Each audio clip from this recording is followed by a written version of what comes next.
Yo, what up? You know what it is. It's your boy AJ Francis reporting to you live from New York City, the birthplace of hip-hop. And I'm telling you that I'm only tuned in with True Heel Heat Wrestling. Holla at me.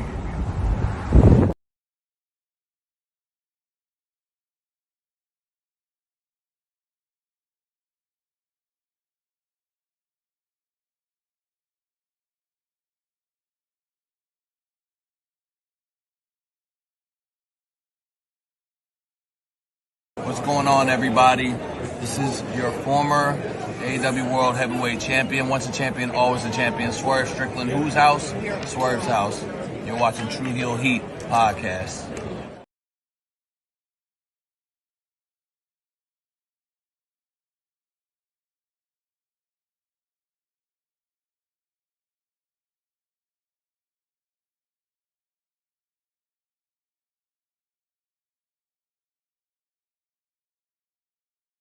Hello everyone, it's the hardcore legend Mick Foley wishing a nice day to everyone there, right there at True Heel Heat. Yeah!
Hello. It is me, your True Heel Phenom, SP3. We are live on the True Heel Heat YouTube, Facebook, and Twitter for our NJPW Soul 2025 and Tanahashi Jam review, discussing the latest 3 major shows from New Japan Pro Wrestling over the last week, where a lot has changed in the landscape of New Japan Pro Wrestling. And of course, we had to be here and discuss it all with you. But of course, to do that, I am joined by my esteemed colleague, the MC of the past, present, and future of New Japan Pro Wrestling here on the True Heel Heat YouTube channel. It is your boy, J News. How you doing, J News? I am doing all right. It's good to be back here on True Heel Heat, talking that New Japan goodness. Just read a bit of news that I was unaware of that we will probably talk about during this New Japan segment of ours here on True Heel Heat. Another retirement coming this time next year of a veteran New Japan dad, as we like to call him, at the end of the day. So the generations continue to make their way out, and we will see if we get a new iteration of that particular character in New Japan. As we know that tends to happen, so we'll see. Yes. I mean, we haven't had another Black Tiger in a while, so I mean, That too. maybe. That too. Yeah, maybe. Yeah, Maybe. ever since Rocky. So Yeah, sure. Sure. But yes, we appreciate y'all for joining us live. Appreciate y'all for watching us on demand. Remember to show your appreciation back. The simplest way possible is by dropping a thumbs up on this video. You could share this video with all your wrestling fans, friends, and family on all your favorite social media platforms. If you are new to the True Heel Heat YouTube channel, hit that subscribe button, hit the bell to stay notified for all the great content here. And of course, you can sound off in the live chat. We love to interact with all of you and hear your thoughts on this week in New Japan Pro Wrestling. As always, we'll try to highlight as many of your comments on screen if you're with us live. If you're watching us on demand, let's keep the conversation going and comment down below. Let us know what you thought about the final two shows of the Soul Tour, as well as Tanahashi Jam last Sunday, and we will discuss it there as well. But if you're with us live, we'll highlight as many comments as possible. But of course, if you're feeling generous, you want to give back to what we do here, you want to show your support to the True Heel Heat YouTube channel in the best way possible, you can do so with a super chat donation. Any dollar amount matters. It goes back to the contributors that you see on screen with us here, and we always appreciate the support. It goes a long way to help the channel grow and move forward. So we always thank you for the support that we get here on the True Heel Heat YouTube channel. And this is just the start of All in Texas week. We're gonna keep everybody busy because we got 8 straight days, probably 9 straight days of live streams here for you on the True Heel Heat YouTube channel. But 8 straight in regards to All in Texas week. We got today with our New Japan Pro Wrestling coverage, because it's been a while since we covered everything going on New Japan outside of our flagship podcast. You got tomorrow Rated Raw review. You got on Wednesday we're doing a jam-packed 3-show preview for WWE's weekend with NXT Great American Bash, WWE Saturday Night's Main Event, and Evolution. Thursday, as usual, you got AE Ramble. Friday, we got our All in Texas preview, which Jay News will be a part of with myself and Maggie. And we got the flagship podcast on Saturday. I believe Romeo is thinking about doing a watch party for All In and possibly Saturday Night's Main Event as well. And then we got Sunday where we're doing an All in Texas huge review roundtable. I haven't asked, I think I asked Jay News if he wants to be a part of that, but he's more than welcome. And I know for sure we'll have the True Draw Josh on that one. We got John Escudero of Dirt Sheet Radio. We got Professor Chris of the NWA podcast. So it's going to be one of our biggest review roundtables of the year. So join us on Sunday for that. And possibly we might be having an Evolution watch party. Knowing Romeo, he might get in a rhythm of doing 2 watch parties this weekend. And then we finish it all off on Monday, next Monday, where we'll be doing a WWE Evolution and Saturday Night's Main Event review, and more on the special guest for that in the days to come. But let's get into New Japan Pro Wrestling, because, man, a lot has changed in the past 8 days, J News, as we are revving up for the G1 Climax 35 tournament. The Soul Tour has finally concluded. It concluded yesterday morning, but we're going to start off with last Sunday, where a lot has changed. But before we get into everything that has changed in the New Japan world, there are some news and notes that are outside of that. Like you said, you mentioned to start us off, Tiger Mask. It has announced that he'll be retiring from professional wrestling next year in 2026. He announced that after his matchup with Hiroshi Tanahashi as part of Tanahashi's final role, which was on the finale of the Sword Tour yesterday in Kurgan Hall. Any thoughts and any memories of Tiger Mask that you want to mention, since you brought that up first? No, man, I thought it was not that it was surprising, obviously, but at the end of the day, it's just another one of those things where you come to realize where it's like, okay, so we're gonna get all these the new generation is in full effect type deal. the Tiger Mask character is one from, man, it's been around since I think the inception of New Japan, if I'm not mistaken, or maybe a little bit afterwards. This is it is a bit of news where I'm not to take anything away from the retiring Tiger Mask, but I'm wondering if they're going to have any of their current crop of young lions step into that mask after Tiger Mask is gone. So that is something that came to mind. As for memories, man, this particular version of Tiger Mask has been wrestling since the mid '90s, or should I say the early '90s, and great junior heavyweight throughout his entire career, multiple reigns and things of that nature. Kept the junior heavyweight division along with Liger alive for a long period of time. When there wasn't much happening for New Japan in those days. So I remember him fondly in that sense. And then in the last 10 to 15 years, he's just been more or less a light part of the show. Doesn't necessarily consistently wrestle on the New Japan shows. We see him in spurts and stuff like that. So nothing bad ever to really say about this iteration of Tiger Mask. He's also been a big part and hand in the training at the Noge Dojo in the last several years and things of that nature. So a lot of the young lions who step into the junior division also have teachings from him. So he's definitely left a good legacy with New Japan Pro Wrestling and Japanese wrestling in general. So hats off to Tiger Mask, and big ups on his retirement next July, and hopefully he stays healthy and he's able to see it through the way that he wants, because he deserves that. So yeah. Volop says Nuge the year has been weird.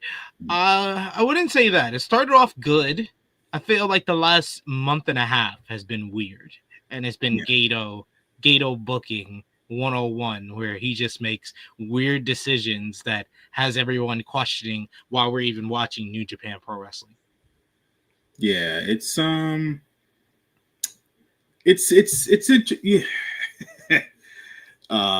weird.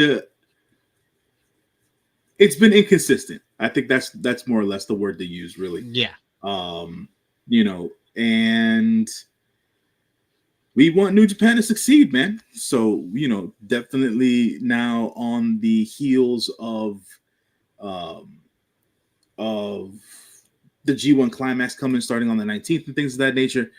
This is their biggest part of the year at the end of the day outside of Wrestle Kingdom. So hopefully the G1 takes off and is able to produce some high-end matches, and we can have a clearer path to what the rest of the year and Wrestle Kingdom looks like. Because right now, man, I am just not sure as to what's going on. Yeah, a lot of the decision making has really baffled me, and we'll get into a whole bunch of stuff from this week. We got Volop. He says, great B shows, fuck all A shows. I mean, yeah, I've been saying it for months, and it's still the case. New Beginning in Osaka was the best show of the year from New Japan, and if it's not that, I would say number 2 would probably be Wrestle Dynasty, which was the second night of Wrestle Kingdom, and it lapped Wrestle Kingdom. So I can that's something I can't agree with. That's probably an accurate statement, where the B shows have definitely out-delivered the likes of Wrestle Kingdom and Dominion this year.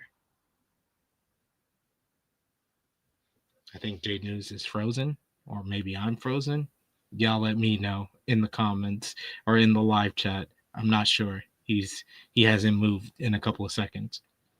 We got Volop, who says he's still reeling from Ishii and Taichi, which I understand. I definitely understand. That was a hell of a matchup. J News just let me know his computer just randomly restarted it restarted on him. So I'm riding solo for a bit while he fixes that and comes back to us eventually. We got Power Driver Finisher. Yes, thank you. And Volop, thank you confirming here. We got Yusuf in the chat who says, I will say, in my opinion, this current iteration of Tiger Mask is probably the best version since Sayama, and he helped carry the junior division during the dark times of Nude in the mid 2000s. Definitely an accurate statement.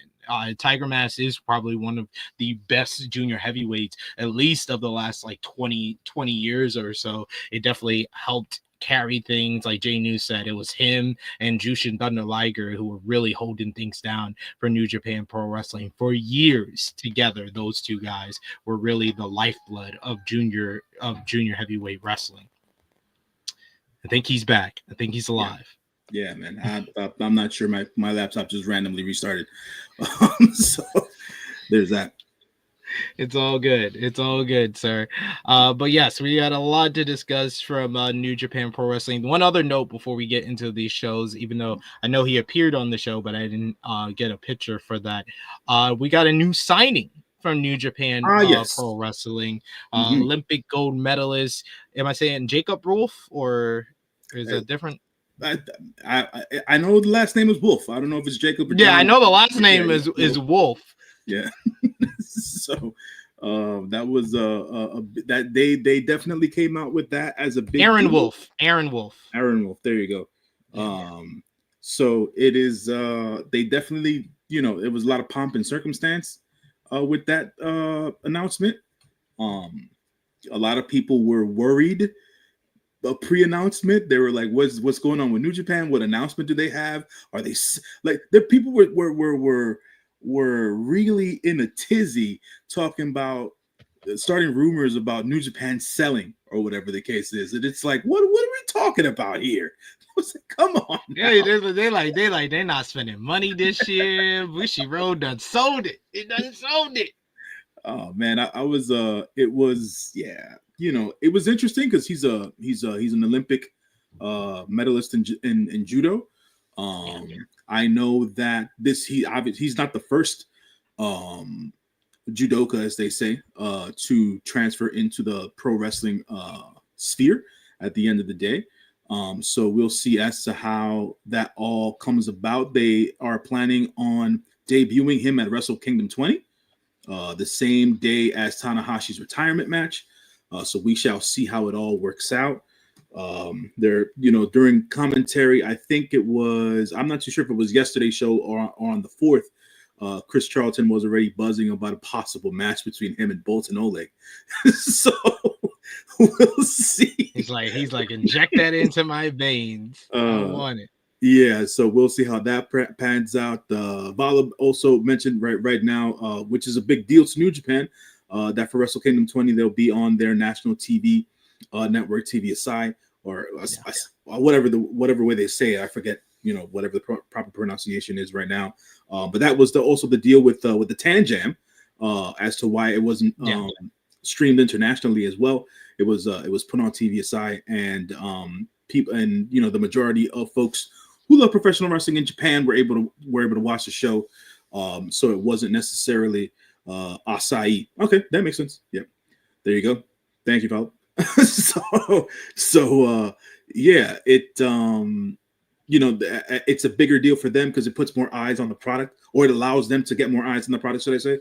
Not necessarily that it's guaranteed, but pomp and circumstance for the dude, Aaron Wolf. Hopefully things go well for him. I wonder if they're going to I wonder if he's going to start from the ground up. I wonder if he's going to start as a young lion, or if this is just going to be one of those things where he's just going to be billed as a big deal. You know what I'm saying? So depending as to what way New Japan wants to go with him, being that this was a big deal for them and a big announcement for them, we'll see how it goes. But that's a good bit of news between Aaron Wolf and then the TV. Not a rights deal necessarily, but they've got the opportunity to do Tan Jam on Asahi and also Wrestle Kingdom coming up in January. So Yeah, makes sense. Makes sense. They're getting more eyes on the product, and New Japan is growing definitely in Japan for sure. We got Volop. He says he's not going to be a full-on young lion, but for now he's in the dojo eating chankan like everybody, like everyone else, which he should. I think he should get the basics down from New Japan Dojo. They should be teaching him everything they can as he's growing in Yeah. this business. So we shall see what happens with Aaron Wolf. We're gonna start off this review with Tanahashi Jam, and you said it that this was not available on New Japan World. It was only available on national TV in Japan. So a lot of people weren't able to watch this event, including yourself, right, Jay News? Or you did not want to watch the show? No. I did not get to watch. So I was not included in the package of people that was able to watch this. I gave up I believe TV Acai also runs through the Abima app. So I gave up my membership on that a while ago. So I did not get to watch that either. So I got the bits of news. I saw some footage and things of that nature over the event. But outside of that, yeah, man, that's all I got. Yeah, so I'll go through this this card and everything that went down very quickly for most of the matches. We'll focus on the more important things that went down on this card, of course, and discuss it. But this will be a shorter one than normal as we get into, and then we'll get more into the final two shows of the Soul Tour from this past weekend. But Tanahashi Jam, that was on Sunday, June 29th. It was available. You can watch it on CS Asahi. And you had Katsuya Morishima. Am I saying that right? Morishima. It's not Morishima. I've been calling him Morishima for months, but I keep hearing on commentary it's pronounced differently. Morishima. Yeah, they pronounce it Moroshima.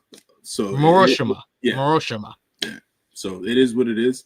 At the end of the day, we just got to get used to it. But the big boy, the big fella, is of the New Japan Young Lions. Yeah. He's my boy. So I gotta get his name right. He's my boy. This the Tanahashi Jam was from Asahi, Japan, in front of 4,570 fans. And yeah, Katsuya Morishima. Am I saying that right? We'll get it eventually. Eventually, versus Dake Arashima.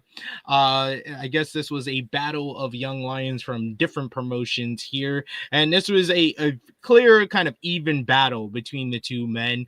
They went back and forth, a 10-minute bout. We got our good old Boston Crabs and a lot of the basic moves that they learned in the dojo system before both men went back and forth with a forearm exchange as the time limit reached 10 minutes and it expired on this kickoff show matchup. The two men had a stare down at the post match to say that this rivalry is just beginning and it will just get started here. So good showing. I thought both guys showed a bunch of fire here. So I gave this one 3 stars. It was fine for the young lions. I just really like Morishima. I'm gonna get it wrong, but Morishima to me. He's the big fella, and you can see his future, that he's gonna be one of like the big heavyweights in like 5 to 6 years for New Japan Pro Wrestling. He's got a little bit of fire to him. He's getting the big push. He's got the dominant feel with his body type, and he knows how to use it in the ring. So I like what I see from him every time out. We do have a comment here from Volop, who said, Volop, surprised Dave rated matches, but the match itself between Goto and Zack was great. The finish definitely let me know that he was hurt. He says, honestly, love the main event of the Presidents, Tana and Marufuji versus Oyawa and Kiyomiya was great. Yes, we're going to get into all of that. Don't worry, Volop. But the opening matchup was to show you that this was Tanahashi Jam. Tanahashi was in not one, but two matches on this show, as he was in the opener where he teamed up with Ryosuke Taguchi and Shota Umino to verse the ingovernable or unaffiliated Hiromu Takahashi, Tetsuya Fujinami, and Leon. You get the match. This one ends with Tanahashi locking in a Texas cloverleaf on Leona, and Leona taps out to give the Hontai group the victory in this one. So a strong showing from the Hontai version. They had more teamwork and more cohesiveness than the other team. This was just a plain opener, not the best match on the card. It went just over 9 minutes. I gave this one 2.5 stars. Then you had an 8-man tag team matchup, which was another Tanahashi Presents encounter, and this one had IWGP tag team champions and strong openweight champion Tomohiro Ishii teaming up with Taichi and Yuya Uemura, as well as Yoshihashi, to verse the House of Torture never openweight 6-man tag team champions Yujiro Takahashi and Ren Narita, as well as Chase Owens and Evil. This one was a little bit of a preview for the Soul Tour, when it was going to be Chase Owens versus Yoshihashi, and in the end it was Chase Owens with a little bit of help and of course cheating from the House of Torture, who picked up the victory with his last testament and getting the pinfall victory over Yoshihashi ahead of their showdown in the play-in tournament in the G1 Climax. This was your usual House of Torture multi-man tag. A lot of cheating involved, a lot of slow plotting offense. 2 stars. And then you had never openweight championship up for grabs. Boltin Oleg, he defended against one of his idols, one of his mentors, Yuji Nagata. This was hard hitting. I like the physical nature, and I like the basic story is teacher versus protege. With Nagata has been teaching Boltin Oleg, and Oleg has been improving before our eyes. This one would end with Boltin Oleg overwhelming the veteran by using his power, hitting a bunch of power moves in the end, eventually ending with him drilling Nagata with the kamikaze and getting the 1-2-3 to retain the never openweight championship. I like this one. I gave it 3.25 stars. This was the best match up to this point, just going over 9 minutes. What do you think about Nagata giving the badge of honor to Boltin Oleg here and letting him score a victory to really kind of solidify his never openweight championship run that started at Dominion? I mean, at the end of the day, if the Blue Justice is giving him the stamp of approval, who am I to say anything bad about Boltin Oleg at the end of the day? But I'll say this: I'm still not his biggest fan. I know that he beat the great Konosuke Takeshita. He beat Blue Justice. At this point of his career, I don't think he would have a chance in hell in Blue Justice's prime to beat Blue Justice in the ring.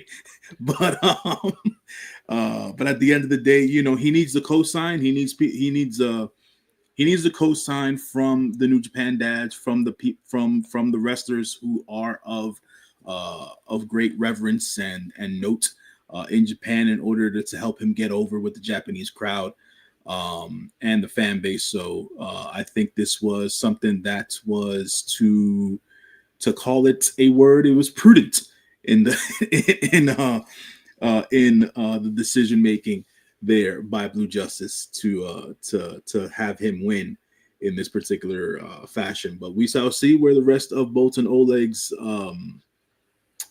reign goes as never openweight champion. And yeah, that's all I got. We got Big Man Dogs, who seems to be a fan. He says Oleg is a beast, I fear. I mean, I like Boltin Oleg. I like him a whole lot more than Sanal and Jay News, who have not been sold quite yet. They're not going to buy any stock in Boltin Oleg, but I see Valub is buying stock. He says he's been shooting in the gym since day one for Oleg, so I appreciate it. I appreciate what he brings to the picture. I always love a big man who knows how to use his power. His power is his main strength. That's the thing that gets a reaction from the crowd, and he knows how to use it.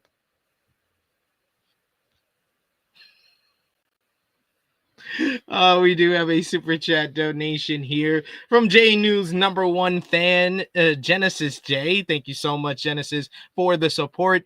He says, "Can't stay. See y'all all in. Hope you join us for all the all-in coverage that we got this week." We said at the top of the show, we got our preview with myself, J News, and Maggie on Friday. We got Saturday, of course, the flagship podcast where we'll be like the pre-show ahead of All In and give our final predictions there with the crew and talk all about this week in AEW as we usually do. We probably have an All In watch party on Saturday as well. And then Sunday, we got our big review roundtable that's going to be going on. That should be a fun one. So hope to see you there, Genesis Shay. Thank you so much for your support.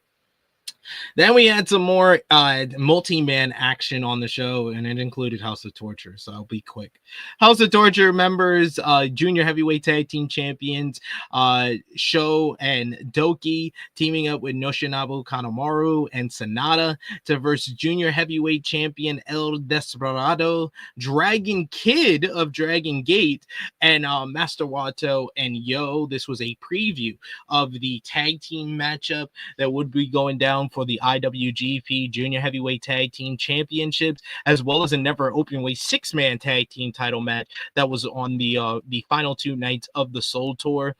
You got some action in this one with Desperado and Dragon Kid working together, which was nice. The match would come to a close when Master Wato and Yo connects with the Falcon blow on Yoshinobu Kanemaru after avoiding some cheating from the House of Torture gang. This one went 11 and a half minutes, and the babyfaces picking up the victory in this one. Despy, Dragon Kid, Master Wato, and Yo. It was a House of Torture multi-man matchup, so not the highest on it, but I'll give it 2.25 stars. It was better than the first one, at the least. Then we had some more another title bout on the card as El Phantasmo had his open challenge, which was answered by his former tag team partner, Taiji Ishimori. This was for an NJPW World Television Championship, and these two guys know each other very, very well, teaming up with each other, the prettiest tag team of the Bullet Club back in the junior heavyweight days, and now competing over a heavyweight title, but has more been like an open weight title, the TV title, since it came into existence. And ELP's had a pretty good reign so far, and he added to it in another pretty solid matchup here. Him and Ishimori working well. We got some submission attempts, including ELP putting on the bone lock on Ishimori. Ishimori hitting the bloody cross, but only getting a near fall. Also, El Phantasmo hit his finisher, the CR2, but Ishimori was able to kick out of that. In the end, it was ELP who rolls up Taiji Ishimori to get the 1-2-3 and retain the NJPW World Television Championship. Post-match, we thought we were going to see an embrace between the former tag team partners, but as Ishimori extended his hand to shake hands with Phantasmo, Phantasmo instead met him with a low blow, as was the custom of the prettiest tag team ever. But I thought this was a nice choice to have Ishimori be the one to answer the challenge. What have you thought about ELP's TV title run so far, and what do you think about the choice of Ishimori getting the opportunity on the Big Show Tanahashi Jam? I thought that the choice was a good choice at the end of the day. Taiji Ishimori, even at his age, is still leaps and bounds better than a lot of dudes his age. So at the end of the day, I ain't got no problem with that. And with them, specifically with them having a history together and things of that nature, it just made for more drama. Let's just say, to use a lesser term, and things of that nature for the match. And the match went well from what I read and from the short clips that I saw here and there throughout the internet. So props to them on that match. Then you had a 6-man tag team action that was United Empire, Jacob Austin Young, Great O'Khan, and Callum Newman versus the former Los Ingobernables de Japón, Shingo Takagi and Yota Tsuji teaming up with Shun Skywalker. This was another pretty good 6-man tag team matchup. It ends with Shun Skywalker hitting SSW on JAY, a lot of syllables there, and Los Ingobernables de Japón, or the artist formerly known as LIJ, and Shun Skywalker picking up the victory here in about 11 and a half minutes or so. Pretty decent matchup here. I gave it 3 stars. What did you think about Shun Skywalker being the choice from Shingo Takagi, of course, a legend of Dragon Gate, bringing in a Dragon Gate member? I mean, I know that Shingo has a lot of love for Shun. I get it. I'll just never watch another Shun Skywalker match again in my life. It's just not happening. I'm sorry. But it is what it is. And that's where I'm at with it, and thankfully the match went well, and everybody came out of it unscathed. So yeah. None of these 8-man and 6-man tag team matches stood out any. They were all kind of just blended together, and then you probably heard that they were bad, King of the North, because two out of 5 of them were House of Torture matches, which are always bad. So yeah. King of the North says, can we cut this Jacob Austin Young shit out? Why are you hating on Jacob Austin Young? What's wrong with the JAY, son? I mean, he's a young dude as a part of he's a prospect in a faction, man. Ain't nothing wrong with the JAY, man. Come on now. Done with JAY? Jesus. He said he stinks. Hey, I'm not the biggest fan of him, but I'm not offended by him at all. So yeah, me neither. I mean, at the end of the day, he's a younger wrestler. He's learning. He doesn't even necessarily have a character as of yet. You know, he's there to look up at the lights for right now, man. I'm not expecting much from the JAY, you know, but once he steps into something, and he's able to defend himself, we can see as to where it goes. Big Man Dog says, I once saw Jacob Austin in NJPW. Was like, how did this guy get here? Y'all are cold. Yeah, man, I love it though. I mean, it is what it is, man. You know. All right, now it's time to talk about the nitty gritty, which is IWGP World Heavyweight Championship up for grabs. Hirooki Goto defending against Zack Sabre Jr. Early on in the matchup, Zack started going after the arm of Hirooki Goto, putting it into the guardrail and then kicking at it, and that would become his focus of the matchup. Hirooki Goto would use his high impact moves, whether it's the drop kick in the corner, a bunch of power moves and strikes, but it was Zack Sabre Jr. who really got into his bully mode in this matchup, where Zack was more of like a baby face and would be valiant and fight from underneath at times as IWGP World Heavyweight Champion in his first run. We got more of the Zack Sabre Jr. that first came in to New Japan Pro Wrestling back in 2018 and 2017, when he was very much this bully style submission wrestler who used to torture those in front of him. He came close to victory on a couple of occasions, like the European clutch. He would hit a Zack driver in this matchup as well, getting a 2 count on that. Goto would make valiant comebacks. He hit the GTW for a near fall. He survived several submission attempts, like Zack putting him in like this ring of Saturn's Clarky Clat type maneuver, but Goto was able to get to the ropes and get the rope break. Goto, after getting tortured by his arms, and his arms really limp at his side with some great selling and not really selling, we would find out. He would eventually, though, hit the GTR, but he wasn't able to get the cover because of the damage done to the arms throughout the matchup. Zack would take advantage of that. He hits a big old lariat, turning Goto inside out to get a near fall. He eventually hits another Zack driver. He gets another near fall on that, but eventually he would lock lock up the arms, Clarky Cat with the arms trapped and legs trapped. Goto would not give up. The referee asked him over and over again if he gave up, and he had no choice, with Goto having no chance to get the referee to get the ropes at any point. Red Shoes was forced to call this match off, referee stoppage, and we had a new IWGP World Heavyweight Champion. Zack Sabre Jr. wins the title back, becomes a two-time IWGP World Heavyweight Champion, the first Gaijin to hold the title twice in this new version of the IWGP World Heavyweight Championship. Zack gets the win in a shocking result that had the world really talking, and Fightful Select reports that those around the wrestling world were shocked to see Zack Sabre Jr. pick up the win. Goto's reign ends after 138 days, 7 successful defenses, the most under the new version of the IWGP World Heavyweight Championship, but it ends at the hands of the same man that he defeated back in February in front of a record crowd on television and 4,500 in the building. How shocked were you to find out that Zack Sabre Jr. won the title back? What do you think about this result? And we'll get into all the news that has come out since then in regards to Goto's end, where he suffered an injury or was probably hurt going into this matchup and then suffered a serious injury in the matchup due to all the damage done to his arms throughout the contest.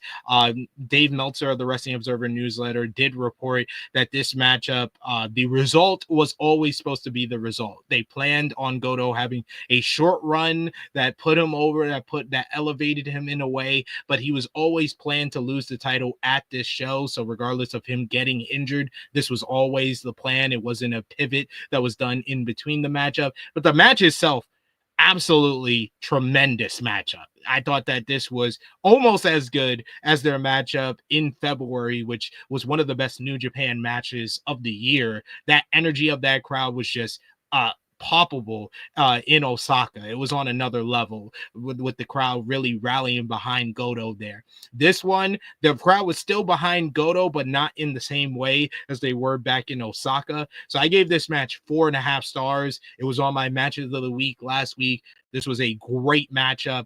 J News, what do you think about the result? How shocked were you to learn about this and then all the fallout coming from it? And then we'll get into Goto being injured.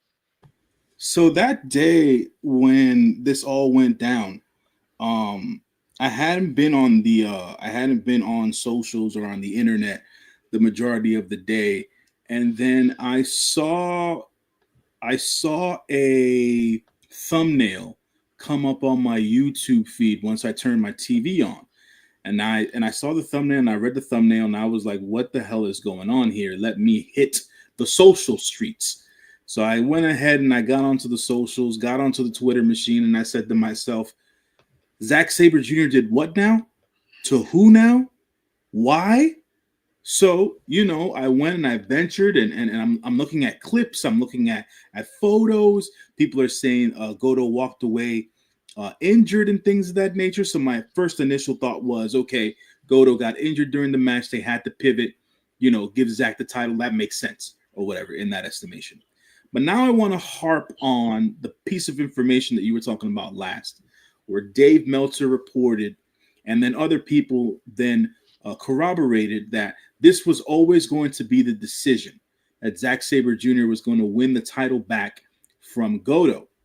To that I say, whoever is in charge of booking matches and making these decisions, you all need to be fired now. There's no way around it at this point. There's no way around it. Like,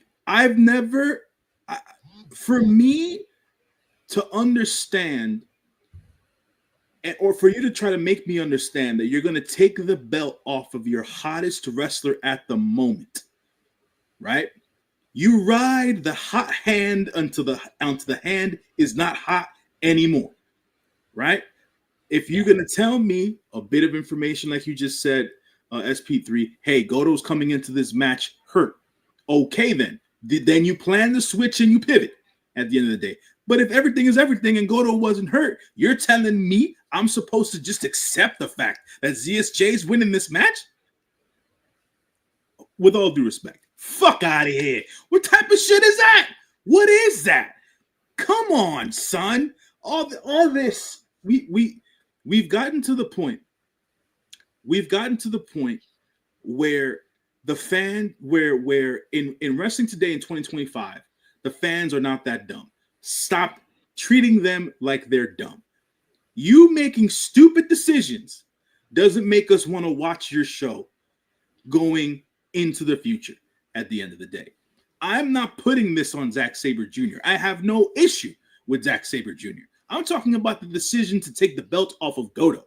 That decision is a poor. Yeah, it's nothing against, like, we've been big supporters of Zack since the day he stepped into New Japan Pro Wrestling, especially on this channel. And the day we've seen Zack Sabre Jr., we like the way he wrestles. Yeah. I said before, I consider him one of the greatest technical wrestlers of all time. Yeah. But like, you're not like, and then we did a poll on our community tab last week. If this was, did you agree with this decision? Was it a good decision, a bad decision? You can't wait for Forbidden Door, or you wait and see on it. And overwhelmingly, a good decision won out. And I just said to all of that, I was like, I know a bunch of the people that put good decision on this poll probably don't watch New Japan Pro Wrestling actively. They don't watch it because you cannot watch that Goto title reign and then remember Zack's title reign and tell me this is a good decision. Like, Zack's title reign, it's very forgettable at this point. But the only thing that you really remember from Zack's reign is the bad match at the Tokyo Dome. That's really what you remember the most out of everything. At the end of the day, I feel I'm on the side of the fence where it's like, I felt like Zack's reign did what it was supposed to do for Zack at the end of the day. It legitimized him. He was at the top. He was at the top. He was able to go at the top of the card, and he's New Japan through and through. They gave him the stamp of approval there. But with what had been happening and what had been going on with Goto, it's like, how do you not see what's in front of you, man? This is probably some of the most, and yes, I'll say his name live here. This is some of the most Vince McMahon booking I've ever seen in my life. Because the thing is, his thing was he always knew better than the fans knew. No, dude, let people enjoy the fucking ride until it's over.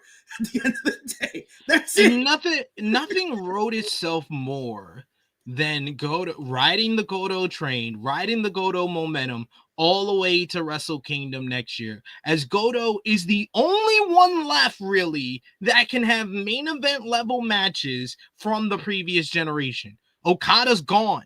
Naito's gone. Tanahashi's on one knee.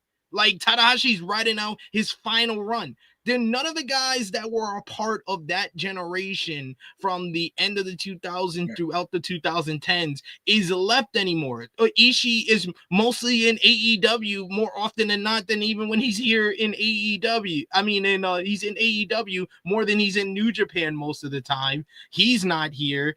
Yoshihashi has never been at that level. You got someone that was viewed as the nearly man, as the bridesmaid of pro wrestling, and he became one of the most beloved and best world champions of this era of New Japan Pro Wrestling. He was the guy to pass the torch to the next generation. He should be the guy who holds that title and drops it to the winner of the G1, which most likely we're going to be Yota Tsuji or Yuya Uemura, whoever you chose to be that person. That's who Goto should have dropped the title to. To drop it back to Zack, unfortunately, and I'll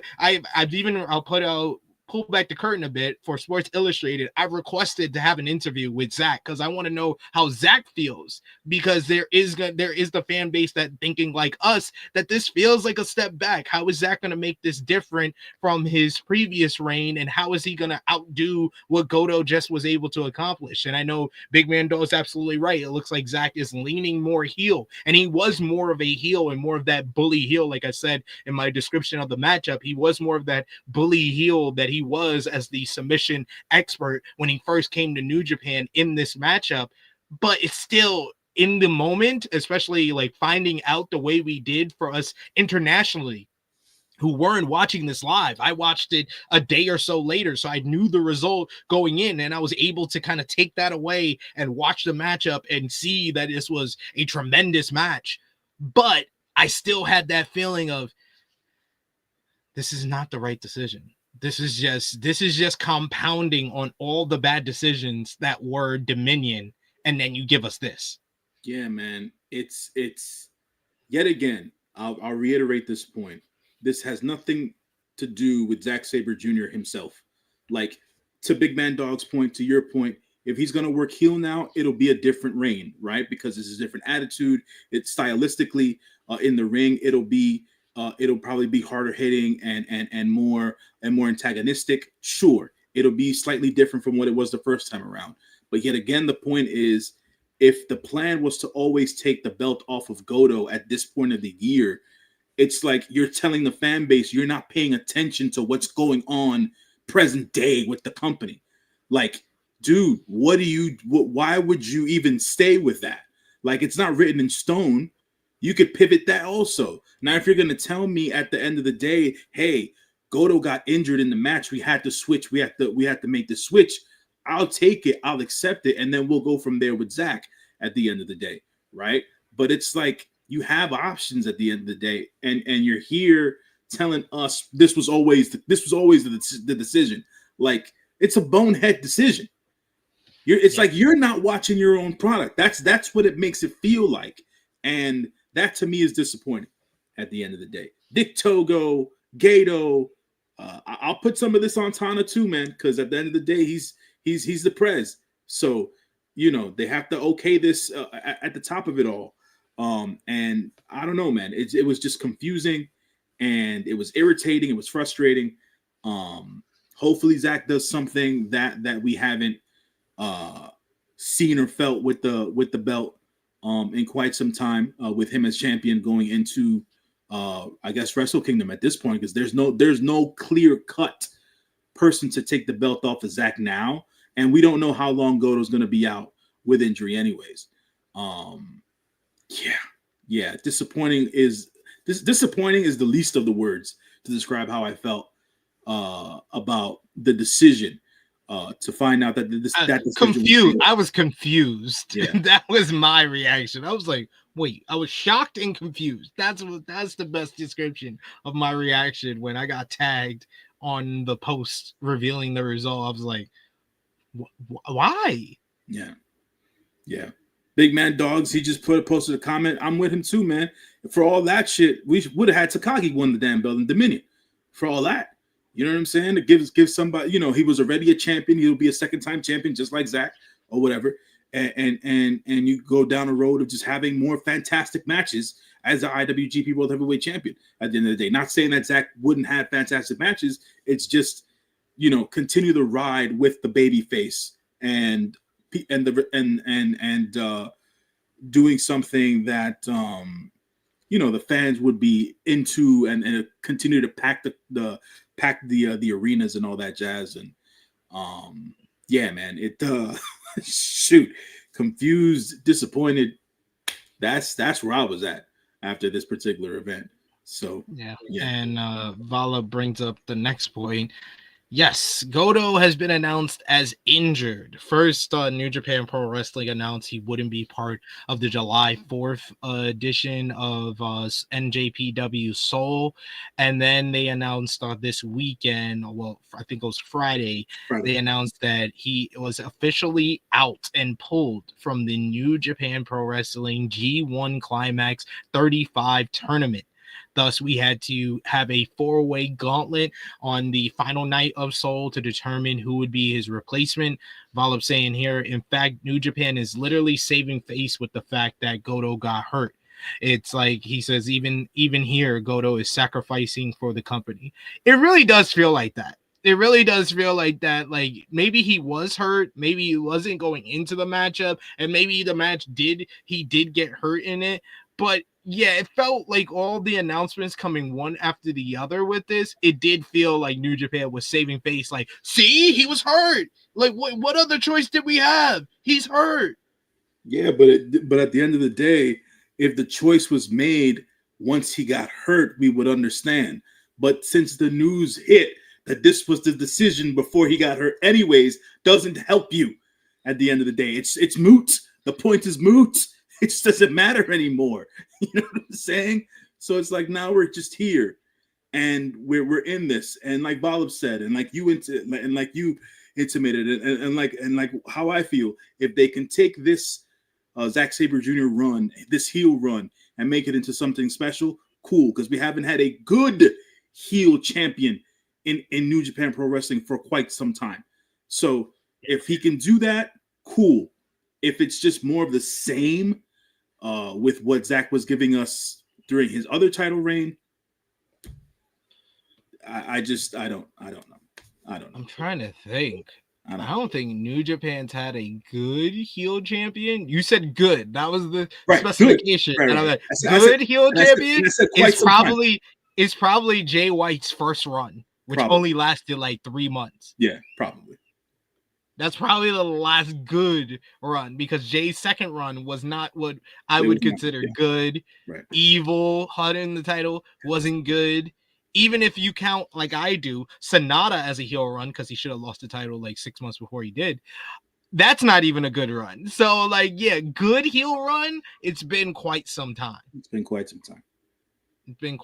Well, like Zach, Will was a heel when he won, but that lasted like a couple of weeks before he left to go back to the UK. So even that one, that can't be considered good. We had an all-timer match with him and Shingo Takagi during that run, but it's just that matchup and then it's over. Yeah. Look, man, if you really wanted to turn the entire wrestling world on its head, I know that it was mentioned earlier in the chat, maybe Takagi could have been champion and won out in Dominion. Nah, man, why not just do something different with the G1? If Goto got hurt in that match, vacate the belt, have whoever the winner of the G1 be the champion at the end of the G1, and make it something, make the G1 mean something going into freaking Wrestle Kingdom, and then go from there at the end of the day. But this decision, I hope that Zack's able to turn perception around on him with whatever he's going to be doing with this run. I have no ill will towards Zack at the end of the day. I think he's great. I just hope that this particular run is better than his last run, and that the matches, that the matches that he has with whoever he has matches against, just come off better than they have in the past couple of months. Yeah, we don't need any of those shooter type matches like that. We'll talk about shooter during the Soul Tour, because we will. I'll be damned, man. We will. And technically, it was 2 months. It's a 54-day reign from Jay White back in 2019. Not 1 month. It's 54 days. That's over 1 month. Yeah. That's more like 2 months. But yes, I think that's the last time that we've had a good heel champion, unless you account one of Okada's runs as being a heel champion. That's what Yusuf is saying. He's saying that 720-day reign was Okada as his heel. I mean, yeah, you can count that one. You could argue that that's the last good heel run, but he was a babyface for most of that. It's not until like the end when he starts beating like Tanahashi, and then he beat Naito at Wrestle Kingdom. The last 6 months, he's a heel. After you beat Naito at Wrestle Kingdom with that reaction, he's a heel. He's a heel to me. So we could say that. We could say after the Naito match at Wrestle Kingdom, he's definitely a heel. Yep, I agree. Because he did face the year before that. He had the matches with like baby faces like Kenny turned babyface within the rivalry, and Shibata, he versed Shibata at Sakura Genesis, but he also faces like Cody during that run, Bad Luck Fale during that run. So he's a baby face, or at least a tweener at the very least. Oh, shouts to Bad Luck Fale, man. He had to drop out of the G1 due to some family issues and things of that nature. I never have anything against the human beings. At the end of the day, just at the end of the day, bad luck. The Don Fale. Hopefully things are getting better with him and the fam. But as per the wrestling aspect of it all, I don't think he'll be missed in the G1 this year. I don't think so. Yeah. All right. One final thing. What do you think? How do you think Goto's reign will be remembered? Oh, yeah. I'll be talking off emotion right now, man. Just with what happened, it's incomplete, really. But if I'm taking the majority of the reign, the 130 plus days, that's 4 months of a reign, 7 defenses, great matches all around, really. It's gonna be remembered as a strong reign. Like Bob said, it ended way too soon. Great reign for me. As I told you via text a couple of days ago when we were talking, definitively solidified him in New Japan lore. Did this title reign? I just thought it ended too soon. This is as tragic is a big word, but at the end of the day, it's just one of those things that, I'm gonna continue to think, what if, what if the title reign would have lasted longer? What if he would have been healthy and things would have stayed healthy after the G1? So yeah, man. I thought it was a great reign, to be quite honest, and Goto would put himself basically in the New Japan Hall of Fame if there was one with that title reign. So not to say that he wasn't in it already, just due to his tenure and what he done with his legacy already, but the title reign itself definitely lent a lot more to his legacy in New Japan. Yeah. And that's a good point. Big Man was saying ended before IWC could turn on it. And Yusuf, you're probably right. So by this logic, the last good heel run with substance is AJ's run. You're probably right. Yeah, probably right. Absolutely. Yeah, like a decade ago. Mm-hmm. A decade ago was the last time we had a substantial heel run. Because the other good heel runs in the last decade is Jay White that lasted 54 days. It's Tetsuya Naito, who lasted like 2 months. It's so few and far between. Like, those are the only runs that really are like heels that held it, but they are not like with substance. That was the key word in that whole thing. So yeah. And Yusuf says it was an inspired reign, a time where Nuge needed that inspiration. Mm-hmm. Legitimately fantastic. Well said. This would be one that I agree with Jay News. It really solidified Goto's place in New Japan lore and New Japan history, that he is now part of the names that have held the top prize, and it felt like a resurgence for New Japan Pro Wrestling. The spirit of the Lion Mark was back for a while with Goto on top, and that's why a lot of us are disappointed that it ended so soon, because we wanted to ride that feeling for as long as possible, but it seemed like New Japan didn't. Yeah, man, that's the main thing. It's like that's what I meant by riding the hot hand. It's like New Japan felt like it was like it finally hit its stride after all these the exoduses of all the stars, right? And even with let's just say, to use lesser terms, with the shortcomings of some of the wrestlers in the newer generation, you can just ride the Goto wave and it could have taken you to wherever you wanted to go with it.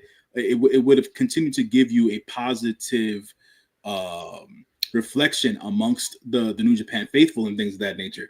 But with this decision, man, we're right back to not even square one. We're just back into a place where we don't know and we're unsure, right? And you don't want to necessarily be unsure when it comes to your favorite wrestling promotion and stuff like that. You want to go in with a high, you want to go in with a positive and stuff like that. Yes, it's G1 season at the end of the day, and that's another peak of New Japan Pro Wrestling. But it's like now we're going into G1 season with this somber note. Goto is out. You know, he's no longer champion, and he's out at the end of the day. So it's like the feel is not a good one right now. It's just not a good one.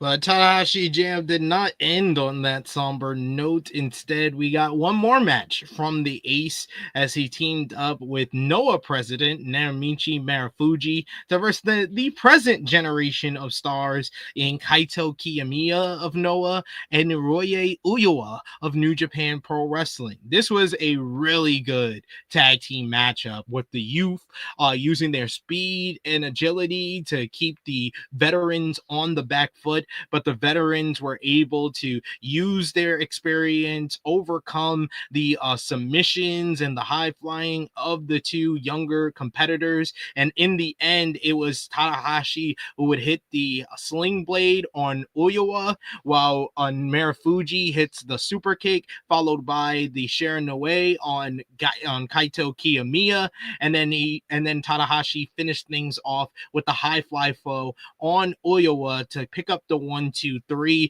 This match went over 19 minutes. Really well told story from everyone involved. I really like this. I'm probably the high man on this matchup. I give it 4 stars. This was a really strong way to close the show. It was this match and the ZSJ versus Goto match were the main reasons to even watch this show, but this definitely delivered in the main event spot, so I really enjoyed it. Gave it 4 stars, and overall, the Tanahashi Jam, it's a thumbs in the middle show for me because the match that was the best is the match that disappointed me the most with the result. So that's why it's kind of like I'm kind of in the middle on it overall on how I feel.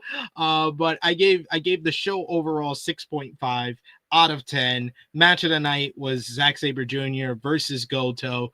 MVP for the show, I will give it to the vets in Tanahashi and Marufuji for picking up a win in the main event. LVP for the show, I'm not going to give it to Goto, even though he got hurt and lost his title. I probably should have put him at LVP, honestly, but I'll give it to the new generation for losing in the main event, Kaito Kiyomiya and Uyoa. So this more kayfabe LVP more than performance-wise LVP. No, actually, LVP is House of Torture because those matches were not good. Were not good and kind of dragged down the show overall. So yeah, LVP. If all else fails, go with LVP for House of Torture. So that's what I'm gonna do. So that was Tanahashi Jam, but of course we got to finish up with NJPW Seoul 2025. You had day 8, which was on Friday, July 4th. This show, I believe it took place from, where did this take place from? Let me see. I think it was they were in Tokyo, Tokyo Budokan. Yeah. Yes, Tokyo Budokan. So the pre-show matchup, you had Zayn J going up against Tatsuya Motasomota. This one is the 2 newest young lions going at it. So we got a pair of matches between them on the pre-shows to the final nights of Seoul Tour. Of course, we know Zayn J from his time as the strong survivor in the United States. Tatsuya controlled much of this matchup with his grappling expertise. He mostly worked Jay's leg throughout the matchup. Jay came back and got some repeat by catching Masamoto's leg, and then he continued his comeback with the drop kick followed by the Boston Crab. Time would run out on both men during this hold, which left them with no winner. It seems like we're going to get that kind of feeling out process between these two as we see who is going to establish their superiority over the other. But I thought this was a nice opener, and I've seen the improvement already in Zayn J. Zayn J was a very uninteresting kind of guy when he was doing the strong survivor to me, but he's got more fire and intensity working in the Noge dojo. So I like this one. Were you able to watch the pre-show matchup? Yeah, man. I actually posted about this at the beginning of the Soul Tour on night 1. And I'm gonna reiterate. I'm gonna reiterate it here. Zayn J and Matsumoto are 2 guys that folks should keep their eye on. The fire and the intensity and the skill level that they're bringing with each other as young lions reminds me of how I felt when I was watching Suge and Gabe and that class of young lion. So with that being said, I'm keeping my eye on those two guys. Their grappling exchanges throughout the tour definitely impressed me. Their sense for reversals are very, very good. They're very, even though they're going to wrestle each other for like the next 2 months, for God's sakes. Yeah, man, they definitely impressed me a lot, and it seemed like they lit a fire under the ass of the other young lions on the tour because they started to outperform their previous performances. So at the end of the day, I must say that whatever's going on at the No Gate Dojo right now, I don't necessarily know to put it on Zane J. I don't know if they've got different trainers this class around or whatever the case is, because they do. The trainers are always in there via rotation, but they're enticing me. It's intriguing right now, so I'm looking forward to watching the Young Lion matches before the main card right now, because I get to see a lot of what the future may hold, and like you said, the intensity, the energy, and everything else in between is very, very good right now, especially between Matsumoto and Zane J. So gotta give them the credit there for looking sharp, not sloppy, not slow, and they're in it. So yeah, they're taking it seriously, and I gotta commend them for that. Yeah, and Yusuf saying the same thing. He says these two have legitimate technical proficiency and they got fire. We got 2FK, who I think is just joining us, saying Goto run was magic, but injury does make sense over why he dropped the belt. Just so weird as they really didn't heat up Zack that much after he lost the title for several months. I know you're probably just joining us, 2FK, but it has been confirmed this was always the plan. It's not because of Goto getting injured why he dropped the title. It was always planned for Tanahashi Jam, since it was their big show on national TV, for Goto to lose the title there. Goto was never planned to have a long run. It was always supposed to be short term, which explains why they did so many title defenses in a short amount of time. Why they did the speed in which he was getting those. He was having like two title defenses. He had like 3 title defenses in 9 days. Like, that's why, is because he was going to have a short run. So just so you confirmed, if you weren't with us earlier, we kind of went through that. But yeah, this was always planned. It's not because of the injury. Yeah. We got Valop, who says the dojo machine still running. It always was, even in the dark days. If dark days are coming again, the dojo will eventually churn out a star to save them. I mean, we're far from dark days. They have good talent on the main on the roster right now. So we're far from that per se. But there's a reason there were dark days. It's because the dojo system wasn't working at that point in time. So so at the end of the day, right now what they're doing, especially doing their part in having variety in the dojo, and it's not just necessarily just Japanese wrestlers, right? They're integrating other wrestlers of other nationalities into the dojo system, but for guys who want to wrestle that New Japan style, because it's all about the style, right? New Japan gives you a specific brand of pro wrestling, and if you're up for that, we'll see some guys rising through the ranks sooner rather than later. The other pre-show matchup, much like the other show we're going to mention, was Dake Nagai teaming up with Kazuya Morishima to face the team of Masatora Yoshida and Shomo Kaito. Nagai disposed of Yoshida on the outside, while Morishima chipped away at Kaito in the ring. You have Yoshida firing back with a drop kick, and then he punctuated things with a Boston Crab. A flying forearm returned with Yoshida to the mat, while Morishima sought Nagai's help. Nagai wore down Yasuda as Kaito regained his bearings. Morishima was able to come in. He gets he gets assistance from Nagai with a big spine buster, and then then Nagai taps out Kaito with a Boston Crab as Morishima was holding on to Yasuda on the outside. The two veterans of the Young Lion system, man, they are so good. You really already see that these two are going to be stars in New Japan Pro Wrestling. They have that type of potential that they've shown already. We talked about Morishima and his size and how he's able to use it in the ring, but Nagai, he's got just like star written all over him. He might be starting out in the junior heavyweight division, but I could see him one day becoming IWGP World Heavyweight Champion. He has that level of potential that he's already showing. They've grown so much in the past few months, and they just need to the fine tuning and the character work, and then they're just going to be a complete act in themselves. But these two have star written over them. Kaito and Yasuda have potential as well, but Nagai and Morishima, the reason why they're winning all these matches and why they've been the focus of the Young Lion system is that they have the biggest ceiling out of everybody in the Young Lion system right now. What did you think? Yeah, man. I gave the matches. So gave the first match like 3.25. I gave this one 3.5. I actually like this one. Yeah, man. It's what these Young Lions were doing during their tag matches. I thought coming out with more fire, understanding that like the strong style. Okay, to make a point, the strong style I grew up with was very stiff.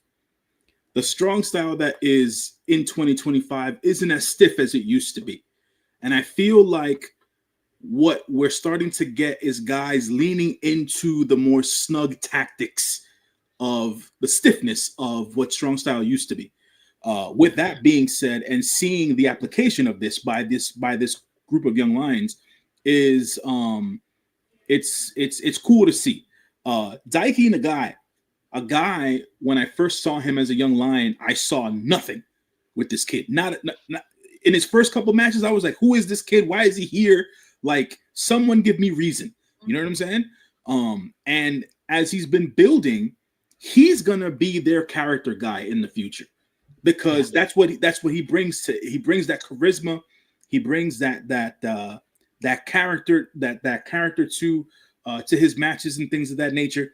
And we'll go into it when we talk about the next show as to what his future is going to hold, because at the end of the day, he's already taken course on his own. He went the Fujita route. Yeah, exactly. Getting a stable. Yeah, so that's a positive, I think, in that estimation.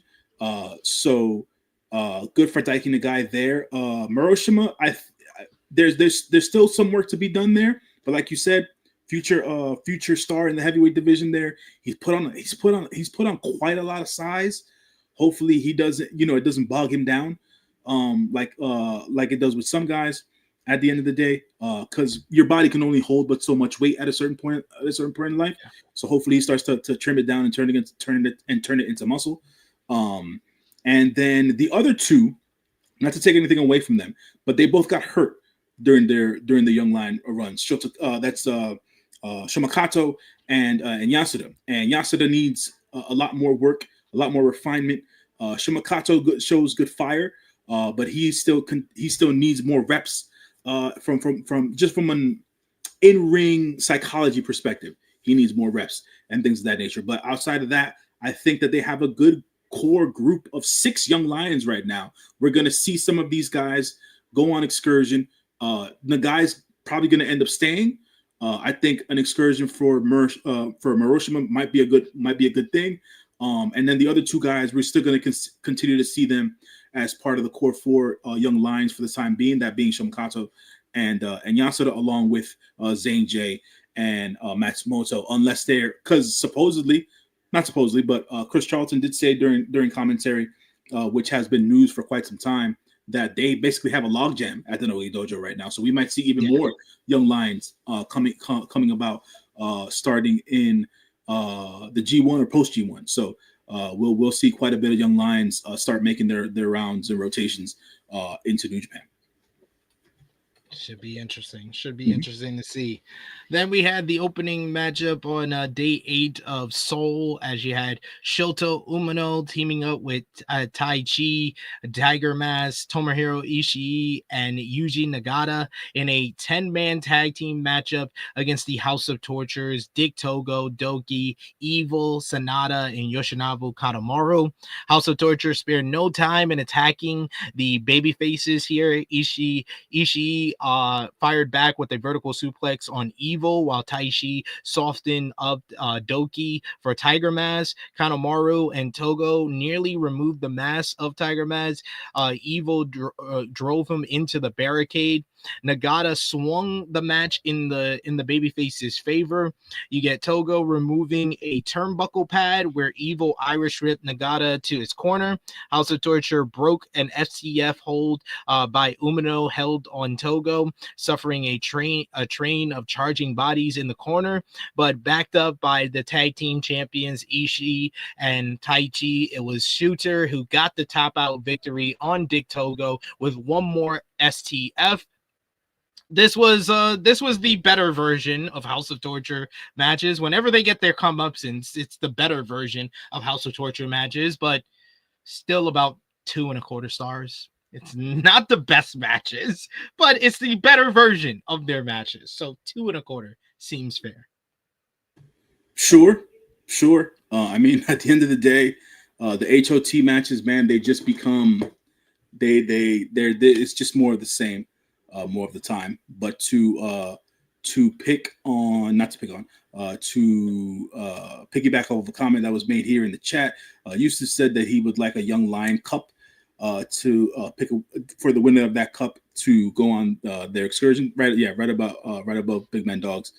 I think they're gonna probably do a C Block Cup like they did many years ago with the Young Lions. We're still gonna get pre-matches.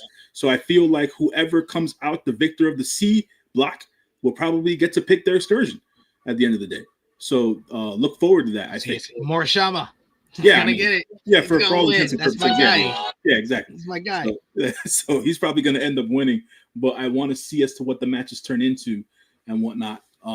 And hopefully they let them freestyle a bit, and we see as to how creative they're going to get with their holds and their moves and things of that nature. Much like what happened all those years ago with Suji and Gabe and freaking and Narita and all those boys. So we'll see how it goes out. But I definitely am looking forward to see if there will be a C block this year in the G1, and hopefully there is. Hopefully. Unaffiliated Dehapon, Hiromu Takahashi, Shingo Takagi, and Yota Tsuji teaming up here against United Empire's Callum Newman, Great Khan, and the chat's favorite Jacob Austin Young. The United Empire boys come out with voice actor Mafia Kajeta, who accompanied Kong to the ring. He starred in media such as Shin Godzilla and Netflix live action City Hunter adaptation. Newman started off strong with an evenly matched sequence with Tsuji to the point that Takahashi was called in favor to his team. Young chipped away at Takahashi, giving Khan an opening with Kajita's hammer fist prop being used as a weapon. We get Shingo and Tsuji. They would work well as a tandem, which they would on both of the final nights of Seoul. He wore down by the tandem offense of the pair, but returned fire with a pop-up DDT to Young. He then followed up with the pumping bomber and then a Made in Japan for the 1-2-3. This was quick, short, to the point. This was better than the opening matchup, so I'll give it that. I give it 2 3/4 stars. Any words on what do you think about unaffiliated Dehapon becoming basically they're becoming a faction despite being called unaffiliated? That's the running gag. They're going to be unaffiliated. That's going to be the name of the team.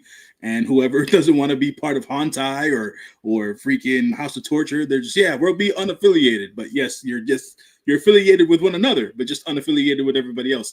Makes sense to me at the end of the day. So that was cool. I will say this to make a point of it. I feel like Okan's trying all this. The social media influencers, the people who are big names in Japanese culture, much like Vala was saying, Mafia Kajita is a big deal in Japan. You know, the pop singer they had, who's also a wrestler at the end of the day from like a couple of weeks ago. You know, like Okan's trying with trying to fit people into the United Empire and keep them relevant. I'm just not sure if it's working necessarily. But you know, I gotta give it to Okan and the group for trying new things and for trying to get more eyeballs on the product. So can't knock them for that in that particular instance, because with New Japan, it's not like it is with DDT where some folks who are in the pop scene or in the television scene, they actually go in and wrestle. In New Japan, they just make appearances and then that's it. You know what I'm saying? So they just want to bring more eyes to the product. So I give them a credit there. And the JAY did what he was supposed to do in this match. He took the pin from Takagi. He tucked that chin and he rolled into that goddamn Made in Japan. And it was over, baby. That's the way it's supposed to work. like he's doing his job. He's just doing his job. He's doing his job. So gotta give him that there. So we're gonna keep an eye on the unaffiliated as we go into the next event as well. Yes. We got Vala who says, what would be the excursion spots? Rev Pro, CMLL, and I guess MLPW, since Scott D'Amore is still tight with New Japan. That's not really an excursion. MLP, and it's MLP, not MLPW. That's confusing. MLP is once a month. That's not really an excursion. That's like doing an indie. I would say Rev Pro has more of an active schedule than Maple Leaf Pro. I would say it's Rev Pro, CMLL, maybe the better of the Young Lions potentially down the line. You know, Tony might have somebody do an excursion in AEW where they can be job guys to some guys or work Ring of Honor. And Major League Wrestling is probably a better option because Major League still has an association with New Japan Pro Wrestling. Maple Leaf is not a suitable excursion spot. Not yet. Yeah, they need to run more shows and things of that nature. But I'm with SP3 here. I think AEW/ROH would be a good spot, just for them to continue to get reps, work on some character stuff or whatever the case is, especially with Japanese talent that's already at AEW. I think that would be a good thing. So there's that. Also, the other Japanese promotions, remember, they have this unified front now. So we saw Oiwa go to Noah the last couple of years. I would like to see a young lion from New Japan go to Dragon Gate or All Japan to see or DDT to see as to how that works out for them, being that all of them have a working relationship now. So that I think that would be a good idea.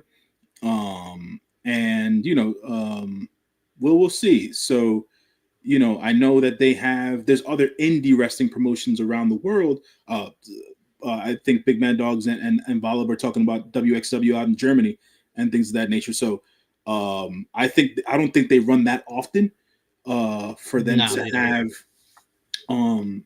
guys go over like as an excursion, like on a full-time basis and stuff like that or whatever. They'll make appearances, no doubt, because Loibe and Nakashima did with them as well. I don't even know where those boys are right now, but everywhere. You know, there's that. So yeah, you know, maybe not Noah, but like an All Japan, maybe Dragon Gate, maybe DDT. At the end of the day, might be something that if the guys don't want to leave Japan, that's somewhere else they can go. Ref Pro's good, you know what I'm saying? Yeah, man, we'll see, but they have choices for excursion spots. They definitely have choices. They do. Then we had 6-man tag team action as we got a preview of the Last Night of Souls main event with El Desperado and Kosei Fujita, as Desperado teamed with Hontai's Bolton Oleg and Yuya Uemura to verse TMDK, Fujita, Hartley Jackson, and Zack Sabre Jr. This was Zack's first matchup back since winning the IWGP World Heavyweight Championship. You got Despy and Fujita going at it in the early going. They started charging at one another. Then you get Bolton. He gets in there with Zack, and Zack tries his technical expertise, but Bolton thunders over him with his might. He flinged Zack for a bit on his back with the toss. Sabre Jr. swung back a comeback with the PK. Hartley Jackson tags in and he matches the power with Bolton Oleg for a bit here with suplexing the never openweight champion. Uemura would come in and use his speed on Hartley, getting the better of him, reversing a powerbomb attempt into a Hurricane Rana with the surprise pinfall 1-2-3.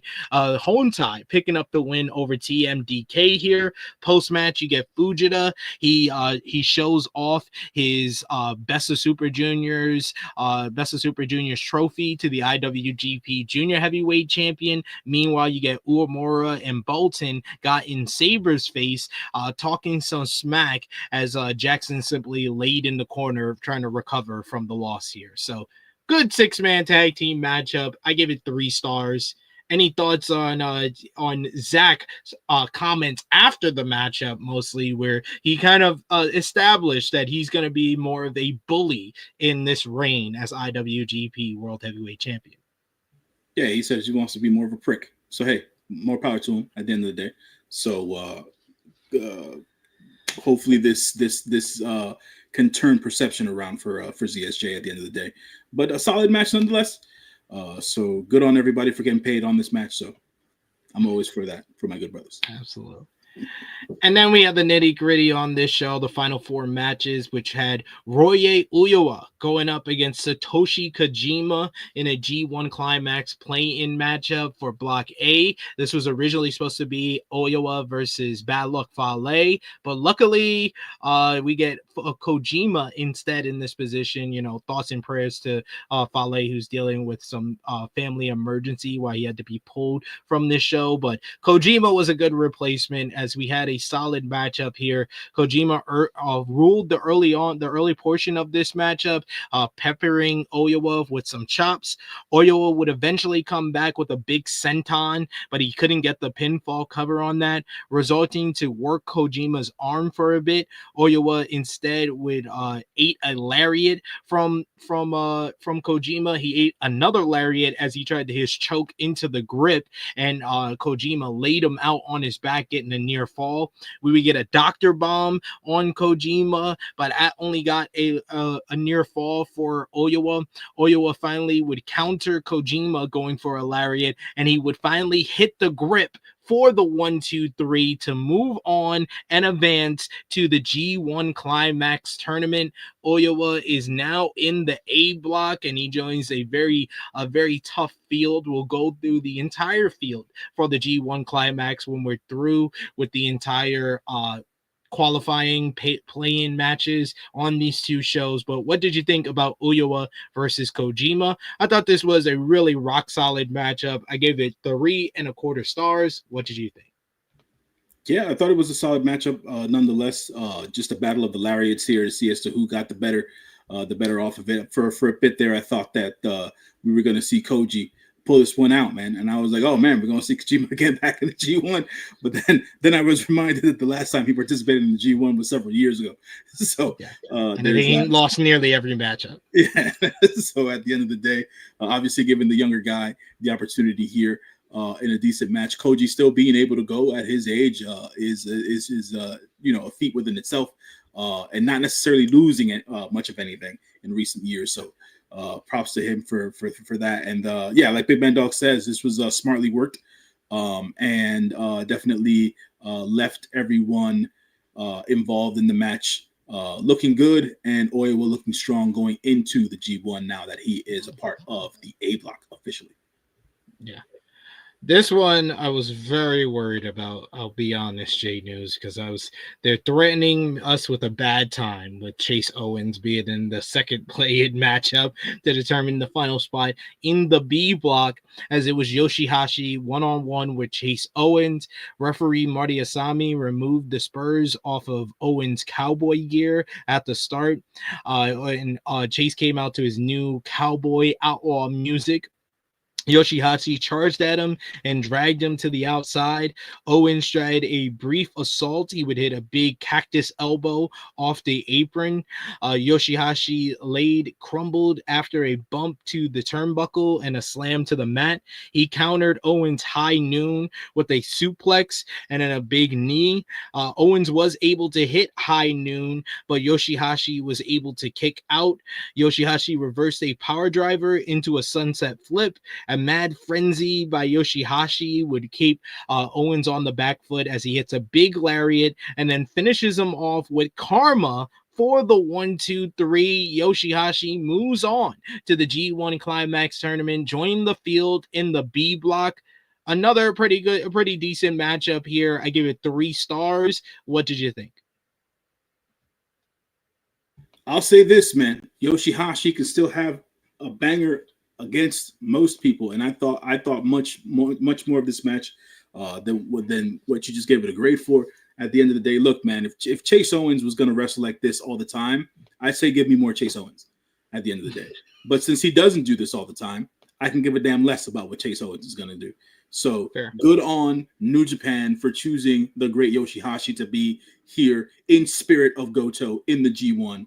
Yoshihashi, sir, you have quite the mountain to climb in this G1, but I have no doubt that you will give us some emotional thrills in this G1 and have us chanting your name in the spirits with Goto looking over you somewhere, making sure that he has your back.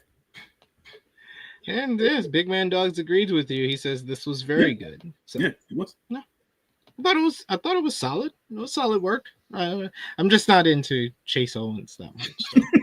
This was a better effort, though. I'll give you that. Master Wato, Toriyano, and Yo of Hontai challenged House of Torture, Ren Narita, Sho, and Yujiro Takahashi for the Never Openweight 6-man tag team championships. Within a minute of Yano's music hitting, House of Torture came out to brutalize the baby faces. We get Yo fighting back. He struck back against the bullying Sho, and this was kind of broken up into kind of 3 separate matchups. You had Yo going at it with Sho, you had Master Wato going at it with Ren Narita, and you had Yujiro Takahashi with Yano. You get some cheating from the House of Torture as they tried to use the whiskey and use their different weapons. Doki would interfere, stacking the odds against the opposite team. But Yano had been readied Yujiro for a slam, but Yoshinobu Kanemaru halted it. But Yo put out a bag on Yujiro's head, giving Yano ample opportunity to basically get the better of the rest of the House of Torture, roll up Yujiro, and actually got the 1-2-3 here, as Hontai would win the Never Openweight 6-man tag team champions, getting the better of House of Torture. This was shenanigans, a lot of the usual House of Torture antics, but on the better side of House of Torture matches because they lost and got their comeuppance. This was surprisingly a lot more fun than I thought it would be. So I give it 3 stars. What did you think? Yeah, it ended up being fun. And it made all the sense in the world that Toriyano got the roll-up pin win here and got the Never Openweight 6-man tag team championships back on the fair side here. So thankfully, House of Torture lose those championships on that end of this match. I must say, I got to give Yo credit here using the rice bag to hold the championships. That was quite the bit. I laughed every single time I saw it. So shouts to Yo for being his usual creative self. And and Master Wato, man. I still got faith, brother. I still got faith in Master Wato, man. He's got plenty of years left with New Japan. So right now he's not really doing much for me, but we will see as to what his path on the way to the Grand Master continues to be. But right now he's just kind of there. So yeah, we'll see how it all goes. We got Big Man Dog says House of Torture fan club is putting guys over before the G1. Y'all are ridiculous. I hate y'all. Gabe Kidd was next, defending the IWGP Global Heavyweight Championship against Hiroshi Tanahashi. This was the big match for this show, the main event. We get some grappling early on between the two. A nice little slow feeling out process with Gabe getting the better and putting Tanahashi to the mat. The pair met at a stalemate, with Kidd using his weight on the challenger for the upper hand. We get a backdrop suplex, which really got things going a little bit more. Kidd maintained his dominance, eventually crashing Tanahashi into the barricade. He mocked the ace with the classic air guitar pose. A series of headbutts inflicted damage on Tanahashi's head. Kidd held his opponent in a neck hold, imploring him to give up as he could carry the company when he's gone. Tanahashi would come back and he would get him on the outside. He would hit a dragon screw leg whip right on the barricade, hurting the leg of Kidd. Kidd hoped to drop the ace to the outside with a vertical suplex, but instead the ace was able to get the better of him and hits a huge high fly flow off the top rope down to ringside. I made the joke on Twitter. This was like Tanahashi working with two knees. Look at this guy. Then on the barricade, you get another dragon screw leg whip. Kidd responded in the ring with a brainbuster. Then he stole Tanahashi's sling blade, the high fly flow, but he missed. And then we get a basement drop kick and then a grounded dragon screw leg whip by Tanahashi, who had control now. Tanahashi gets a straight jacket suplex for a near fall, and then he followed up with the high fly flow. Attempting another one, he met Kidd's same fate as Kidd was able to move out the way. Kidd responds. He pulls down the knee pad and the knee bandage and hits a pair of knees. He then gets the drill a hole power driver, but Tanahashi was able to kick out. They started slapping the shit out of one another before the ace raged on with the German suplex. The crowd was loud for this at this point. They were really into this one. He tries for another high fly flow, but Kidd was able to get the knees up. Kidd evaded this, and then he ended things by hitting another knee, and then he finished him off with another drill a hole power driver to pick up the 1-2-3. Gabe Kidd retains the IWGP Global Heavyweight Championship. And what turned out, it was slow early on, but he kept building and building. It escalated in the drama and the emotion and the hard-hitting action. I thought they really delivered a great closing stretch that made this overall a better matchup. I give it 4 stars. I really thought this over-delivered and exceeded my expectations for the bout, because I know we're getting one knee Tanahashi, but Tanahashi knows how to pull it out, and he's been doing it throughout this final road, and he did it again here against Gabe Kidd. Gabe gets on the mic post-match, and he emotionally professed how much Tanahashi helped him in his toughest and lowest times. The pair were visibly tearing up throughout this one, crying. This one, though, this definitely delivered. Like you said, was said in the live chat, like the crowd was lower than last year, because last year had Ibushi and Naito homecoming basically, but the crowd got this loudest and really came unglued for this matchup here. They really over delivered, and they got into the emotions and the drama in this one. And Kidd, hey, he responded back to anyone who didn't like the Tsuji matchup. I don't know how you can't like this one. This one was a better Gabe Kidd performance than even Dominion to me. J News, what did you think about Tanahashi and Kidd? I knew that this match was gonna mean something to Gabe, because I was aware of the history there personally between Gabe and Tanahashi. And at the end of the day, with this being Tanahashi's final road, and obviously everybody just getting one-off matches with Tana, no rematches necessarily on the final road, this was going to be a special one between Gabe and Tana. And it was, man, at the end of the day. The physicality in this match, even with what Tanahashi still has left, was surprising. Like watching him hit an aces high from the top rope to the outside, and like it made me appreciate Gabe as a pro wrestler because of the way he caught Tana and the way it just felt at the end of the day. And I was like, Yeah, that's how you catch someone outside here in the streets. You know what I'm saying? And it still looked like, Tana was going off on offense. You know what I'm saying? Tana's left hand still doing the work, right? Every time Tana hit Gabe with the left hand, Gabe went down to one knee, like selling it, right? So at the end of the day, even when Gabe tried his hardest, Tana was rocky, but he didn't go down necessarily. So still giving Tana that reverence during the match, I thought was something that was cool to see. Like Balab said, the story that was told in this match was definitely a good one to watch between these two, and for it to mean what it did mean to Gabe, especially when he got on the mic post match, it made all the sense in the world. And Tana cries for anything at the end of the day, but like, from a sentimental standpoint, you understood it all, and definitely a better performance here in this match than what Gabe and Suge gave us at Dominion. But Dominion, dude, now retrospectively looking back at it, I feel like Dominion was doomed from the jump for some reason or whatever. Like no one went into Dominion with any sort of energy for some odd reason. And that was what it was, but definitely a highlight for Gabe. This being his first defense of the Global Heavyweight Championship and things of that nature, and hopefully more and great matches to come for Gabe as champ. And Tana continues on this road.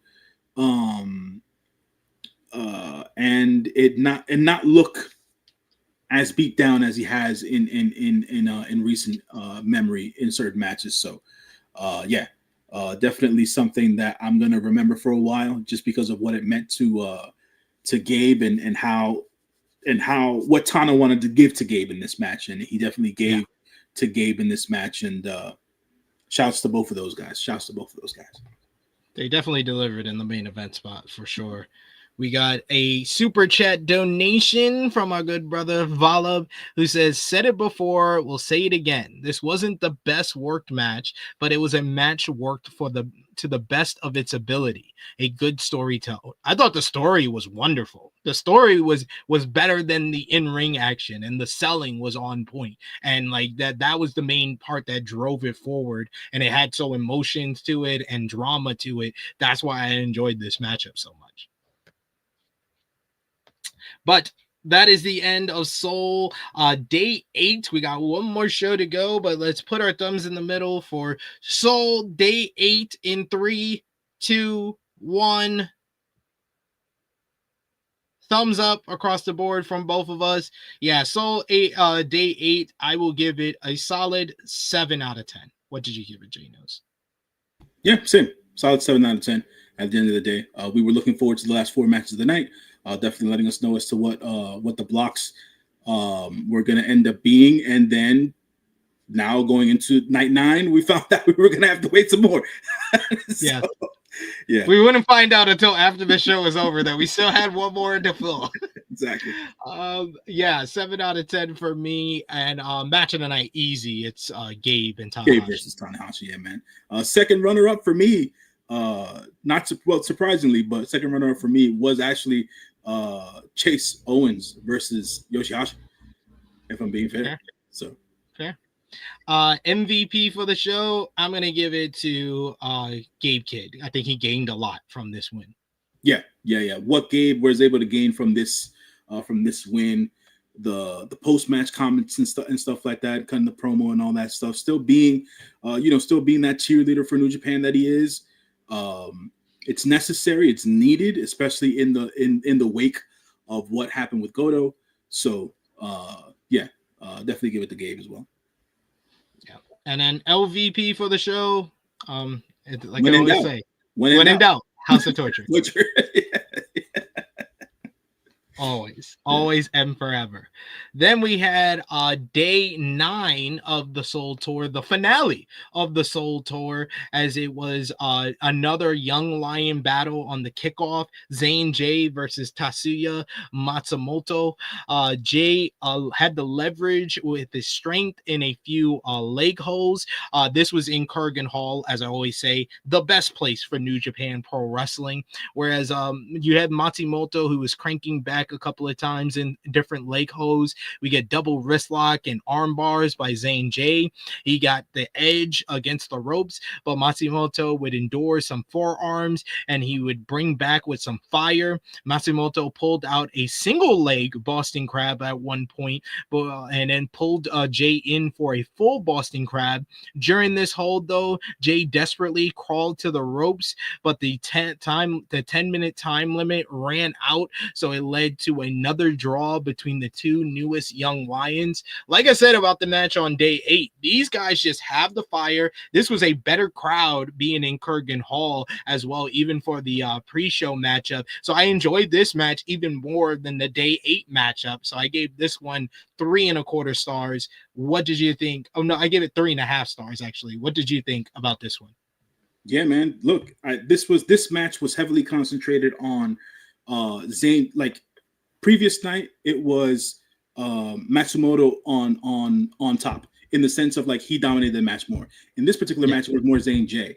But here we saw more of the efficiency and reversals and how they're able to how they were able to trade on strikes.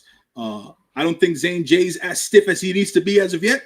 I think he'll get there. Matsumoto's there. Matsumoto's there. So yeah, man. Like I said before, not to keep on beating on a dead horse, but keep an eye on these two, man. I have a feeling these two are gonna be of their generation. They might be Gabe and Suge. So it's not a high bar as of yet, but I feel like these guys have it for some reason, and just keep an eye out for these two guys. Agreed there. Then we had another Young Lion battle, tag team action, Daike Nagai and Katsuya Morishima versus Masatora Yoshida and Shomo Kaito. Nagai controlled Yasuda early on. Morishima used his size and power to offset Kaito. Kaito was too slow on the draw in a lot of instances where Morishima, using his spirited comeback, he hits a big avalanche slam to dispatch of Yasuda. Then we get a spine buster and the Boston Crab combination by Nagai, who picks up the victory for the team in this one once again. Nagai and Morishima, man, they just make a great duo, and like I said, I think they are the stars of this Young Lion crop right now. They just have they play great baby faces in this tag team matchup. I thought this was probably the best out of all the Young Lions matchups of the tour that I saw, and they really had the crowd on their feet and really responding to everything they were doing here. So really nice work by everyone involved. I gave this one also 3.5 stars. What did you think? Yeah, man. Daike Nagai came out being the star of this entire Young Lion crop, and he continued his ways throughout this night. After he left the ring here, he decided to make his own decision, quote unquote. Yeah. So we'll get into that in a bit. And yeah, look, man. Nagai's got it. Like once he put the spine to the pine into the Boston Crab, I was like, oh, he gets it. He gets it. I was like, he gets it. Morishima, man, look, like I said, all I need him to do is stop putting on the weight. Lean out a little bit, brother, because you don't need all that weight. And I just want to see more offense from him as to see as to what it is he's going to be as a wrestler and whatnot. Right now, we're still getting that Young Lion flavor. I just want to see as to what he's going to be as a performer inside the ring. He's got to connect. He's got to, like to your point, he's got a good connection with the crowd. The crowd was into this match from the outset, and like I said, Yasuda has work to do. He's got to get more extension on his drop kicks. They're a little bit short. If I'm going to critique anything in that sense, and Shomokato, I feel he's the only one who doesn't really have that lively connection to the crowd, but he's getting there. There. So I think they have a good crop of guys right now. So I'm excited for these guys. So yeah. Then the opening match on the main card was another House of Torture multi-man match. Yay. House of Torture's Evil, Ren Narita, Sanada, Yoshinobu Kanemaru, and Yujiro Takahashi versus Hontais, Ryosuke Taguchi, Bolton Oleg, Shoto Umino, Tamaki Honma, and Yuya Uemura. House of Torture struck before the bell. Uemura came to Umino's save when Narita and then Takahashi tried to weaken him early on. It was we get a whole bunch of shenanigans from the House of Torture side. Sanada feigned a collapse, low blowing Taguchi at one point to give the House of Torture the advantage. Bolton came in and tried to give his team the advantage. Didn't the Bolton shake to Sanada? We get Kokeshi by Honma, and then Taguchi focused on Evil's midsection for a bit. But then we get the usual House of Torture antics as they hit Honma from behind with a weapon, and then Evil finishes things off with Everything is Evil for the 1-2-3. Not as much of the House of Torture shenanigans in this one, but just enough to make it just a match. 1 3/4 stars. What did you think? So during commentary of this match, Chris Charlton, I believe this was the show where Francesco Akira was also on commentary as well. They mentioned that for English commentary, for those who are wondering, they mentioned that Sanada and Evil are in the same block and that they have a match coming up in the G1. It's like this has Finger Poke of Doom written all over it. That was my first immediate inclination. Finger Poke of Doom going down. And then I thought about it and I said to myself, if there's a creative bone left in anyone's body in New Japan, they will continue the Sanada gag. What do I mean? He turns on the House of Torture and he goes unaffiliated.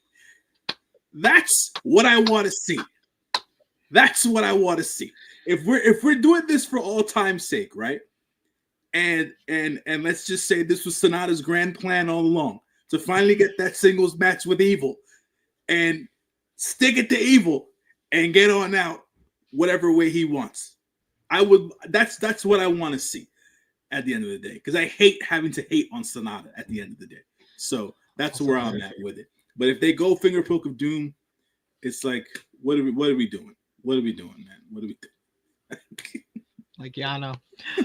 Then we got unaffiliated Dayapon, Hiromu Takahashi, Shingo Takagi, and Yota Tsuji versus TMDK, Hartley Jackson, and Roye Uewa, and IWGP World Heavyweight Champion Zack Sabre Jr. Sabre swiftly trapped Takagi in a hold early on, but the latter basically got his way out using some of his technical prowess. Takahashi charged in, and he wanted some of Hartley Jackson, who used his size to put him down on a failed cross-body attempt. TMDK took turns landing sentons on Takahashi. Uewa and Tsuji came in and they clashed in a preview for the G1 Climax tournament. Finally, it was the unaffiliated side who hit the big double team on Hartley Jackson. We get the Pumping Bomber Gene Blaster combination for the 1-2-3 to pick up the victory here in what was a solid trios matchup. I thought that all these guys worked pretty well with one another, and the unaffiliated side, they're just so good as a team, and they have three guys that have that connection with the crowd. Post match was the most interesting part of this, as you get Takahashi, Takagi, and Tsuji were on their way out when young lion Dake Nagai comes out and approaches them and officially joins the ranks of the unaffiliated Dehapon. So unaffiliated has its fourth member, Nagai, getting a unofficial call up to the main roster of New Japan Pro Wrestling, and he has become the unaffiliated young lion officially. So what did you think about the trios matchup? What do you think about Dake Nagai joining the ranks of unaffiliated Dehapon? This matchup, I gave 3 stars. Yeah, the matchup was solid. I think everybody continued to they do what they do when it comes to their multi-man matches at the end of the day. So they don't necessarily let anybody down, but at the end of the day, it wasn't this grand, this grand showing that they needed to put on, because they need to conserve their energy for the G1 coming and things of that nature. So everybody did what they were supposed to do, and they got paid. So that was that. And then secondarily, this match just took place in order to build up to Dake Nagai becoming unaffiliated. This is what this match was there for. You spotlight the Young Lion getting unaffiliated. Like, that was cool. Like, he took the Young Lion t-shirt off. He stepped right into the face of each one of the members of the unaffiliated, and he's like, hey, man, can I be down? They all patted him on the shoulder. Can I join the gang? Can I join the gang? They all patted him on the shoulder, and they said, come with. Then they cut a promo in the back. That was more fire. Then he put on the black shirt, or whatever the case is. He came back out with the black shirt for the rest of the night, still doing his Young Lion duties, much like Fujita did when he joined TMDK. So we're gonna get that. I thought it was cool. I thought it was cool. At the end of the day, we're gonna probably see 8-man matches with him as the young boy eating the pins and all that jazz. Whenever I think we're gonna get Hiromu and Nagai in the Super Junior Tag League later this year. Sure, yeah, I can see that. He doesn't have a partner for it, so why not? He doesn't. You're right. So we'll see as to what Daiki Nagai will learn from the grizzled veteran that is Hiromu Takahashi. Or Teton, of course. Sure. Yeah. Teton is also unaffiliated to Jace, I guess you could say. So that's there. So man, they this is a good spot, and it was a good place to highlight one of their up and coming young lions. And they did a good job with this, not to say that they've been doing a great job. They, as in New Japan Pro Wrestling, their booking, their creative has been doing a great job in the last couple of weeks. But, they did something positive here. So got to give them credit where credit is due. Then we had our first big matchup of this show in Kurgan Hall. Hiroshi Tanahashi's final road with Tiger Mask's 30th anniversary, as Tanahashi went one-on-one with the junior veteran. The two veterans locked up, feeling out process early on before Tanahashi started targeting Tiger Mask's legs. We get El Tai Suicida, the Tope Suicida by Tiger Mask, bringing Tiger Mask into control in this one. Feeling a tiger suplex off from the top rope, Tiger Mask landed an arm drag from the top rope instead. Tanahashi taking some real bumps in this one. We get a tiger driver, which almost looked like the Tiger Driver 97 at one point, but he gets a near fall. He starts targeting Tanahashi's legs. We get a figure 4 on Tanahashi, which had to hurt him more than usual, but Tanahashi made his comeback. He hits a sling blade. He gets the twist and shout. High fly flow took the breath out of Tiger Mask, and 1, 2, 3, Tanahashi picks up the victory here. He was limping a bit after the matchup, so he's feeling the wear and tear from his last 2 singles matches here. Tiger Mask worked the way he does at his age. He's really still good at what he does, and Tanahashi just brings it out. He's bringing out whatever he has left. He's bringing it out in these singles matches. This wasn't boring. It was a pretty solid effort from both men involved, so I gave it 3.25 stars. What did you think? I thought it was solid. Tiger Mask still being Tanahashi senior at this point. Obviously, Tanahashi was going to take the majority of the bumps in this match, so it made all the sense in the world. It went well. The announcement post match was really more of the surprising part of it. I was in my head in the last couple of years, I was wondering when he was going to start to wind it down. Now he's got it. Tiger Mask now has a year left in his wrestling career. So we'll see as to how that transitions, like I mentioned at the beginning of the show, who will be the new Tiger Mask, the 5th generation of Tiger Mask. So we'll see as to how all that breaks down. And then, Tana's got G1 duties. I was surprised that Tana was going to be doing the G1, to be quite honest, with how wrecked his body is. And we'll see how it all breaks down and how he's able to put over the younger generation in whatever way he can during the G1. So there's that. Yusuf, the guy is teaming with the unaffiliated through G1 Tour. Also, J News, they ain't doing the C Block stuff as scheduled. That sucks ass. Yeah, they're doing mostly 10 match cards of block action. That's cool. I mean, if it's 10 match cards, then that's good enough at the end of the day. But I do miss the C Block stuff because it gives the guys something to do at the end of the day instead of taking all the time off. So I feel you. Yeah. I feel you. Then we have the match that I think exceeded all expectations for everyone involved on this. I think this is the match that exceeded expectations the most on this entire tour. as we have a 4-man gauntlet matchup to determine the replacement for Hirooki Goto in the G1 Climax 35A block. You get first up is Chase Owens versus Satoshi Kojima. This one, Chase does not use any help from the House of Torture, but he has his own ways of getting the advantage. He gets a low blow and then finishes Kojima off with the Last Testament behind the referee's back. This was short, inoffensive, and to the point. Kojima looked good. Chase pulling out the victory here in a solid effort. Then you get Tai Chi is the next one out, and immediately Sonata comes out and attacks Tai Chi to give Chase Owens the advantage. Owens picked apart the bones of Tai Chi before he started to make a comeback. Sonata would interfere further, but Owens couldn't seem to capitalize no matter how much him and his comrade tried to take advantage. We get a high noon. We get stomps by Sonata to further the damage. Sonata was about to swing his guitar when out came the next entrant, Tomohiro Ishii, charging in to make the save for his IWGP Tag Team Champion partner. Takes out Sonata. Tai Chi takes advantage. He gets a jackknife pin on Chase Owens to pull out the victory here. Owens, after the loss, he fires off some strikes onto Tai Chi, leaving him at a disadvantage before the final matchup, which was a battle of the two tag team champions, Tai Chi and Tomohiro Ishii. Ishii waits for Tanahashi to get with Tai Chi to get his bearings. Ishii then threw his artillery at his partner. Tai Chi ate some chops, nearly wishing to succumb to it, but he persevered and fired up. In the corner, Ishii incurred some chops by Tai Chi and then showed some cracks in his interior. He saved himself with the lariat. We get a vertical suplex courtesy of Ishii, and then Tai Chi just stood up. Ishii then pulled out Tai Chi's last ride for a near fall. He hits the sliding forearm, but can't get the near fall on that one, or can't get the win on that one. We get a dangerous backdrop driver, which Ishii landed on what's left of his neck.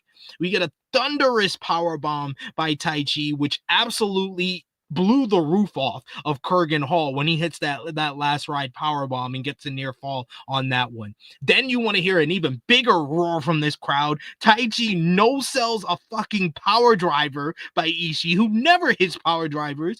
He endures some chops from Ishii. Ishii basically steals his finisher, hitting the Black Mephisto. He can't get the victory with that either. Tai Chi fired back. He gets a Gato clutch for a close near fall. He gets a big super kick, and then he finally finishes off Ishii with the Black Mephisto. 1, 2, 3. Oh my God, what a matchup. That Ishii versus Tai Chi portion, if it was by itself, that's like a near match of the year candidate for New Japan Pro Wrestling. That final 9 minutes of Tai Chi versus Ishii, chef's kiss. That's one of the best matches of the year by itself. But as a whole, this gauntlet match, it was just over. It was paced very well. There was kind of the short matchup with Kojima versus Chase. Chase and Sonata, using their House of Torture tactics, were thwarted by the tag team champions, and then the tag team champions just went all out, left it in the ring. What a performance by both Tai Chi and Ishii that really drove this home to be an absolutely terrific matchup overall. I give it 4.5 stars. I love that Tai Chi and Ishii portion of this matchup. J News, what did you think? Yeah, man. 4.5. 4.5, by the way. 4.5 stars. When I was watching this late last night, there was a lot of commotion going on in my neighborhood. There was actually a fire across the street from my building. Watching a building's roof be in flames and then trying to watch a wrestling match is quite the dichotomy, to be quite honest. But when I sat there and I was just trying to think about making in my head, I was like, all right, hopefully my neighbors got out okay and things of that nature. When Tai Chi started to face off against Ishii, I was like, the All Japan guys are going to make this worth our while. They always have at the end of the day. And boy, did they ever. I did, like you said, this was super unexpected. And I did not think that we were going to get this much emotion out of this, their piece of the match. I didn't think we were gonna have some of the suplexes we saw, the striking and everything else in between. This was a like it's like Charlton said, this was a G1 final caliber match just to get into the G1. Yes. And yeah, it couldn't have happened to a better guy. Tai Chi deserved to be in the G1 from jump. He shouldn't have even been in the play-in. He should have been in the tournament after the year he's had, the 2 years that he's had. Yeah. And Big Tom, he's coming over to Texas this week. He'll be here. He'll be doing some AEW shows sooner rather than later. He's not in the G1, so he'll be fine. But for him at 50 years old to still be able to give us this is top notch. It's just the dude's good in my book at the end of the day, and Tai Chi, man, if this is what you gave us to get into the G1, I expect nothing less but this and more going into the G1. Yeah, man, if they're gonna give Zack Sabre Jr.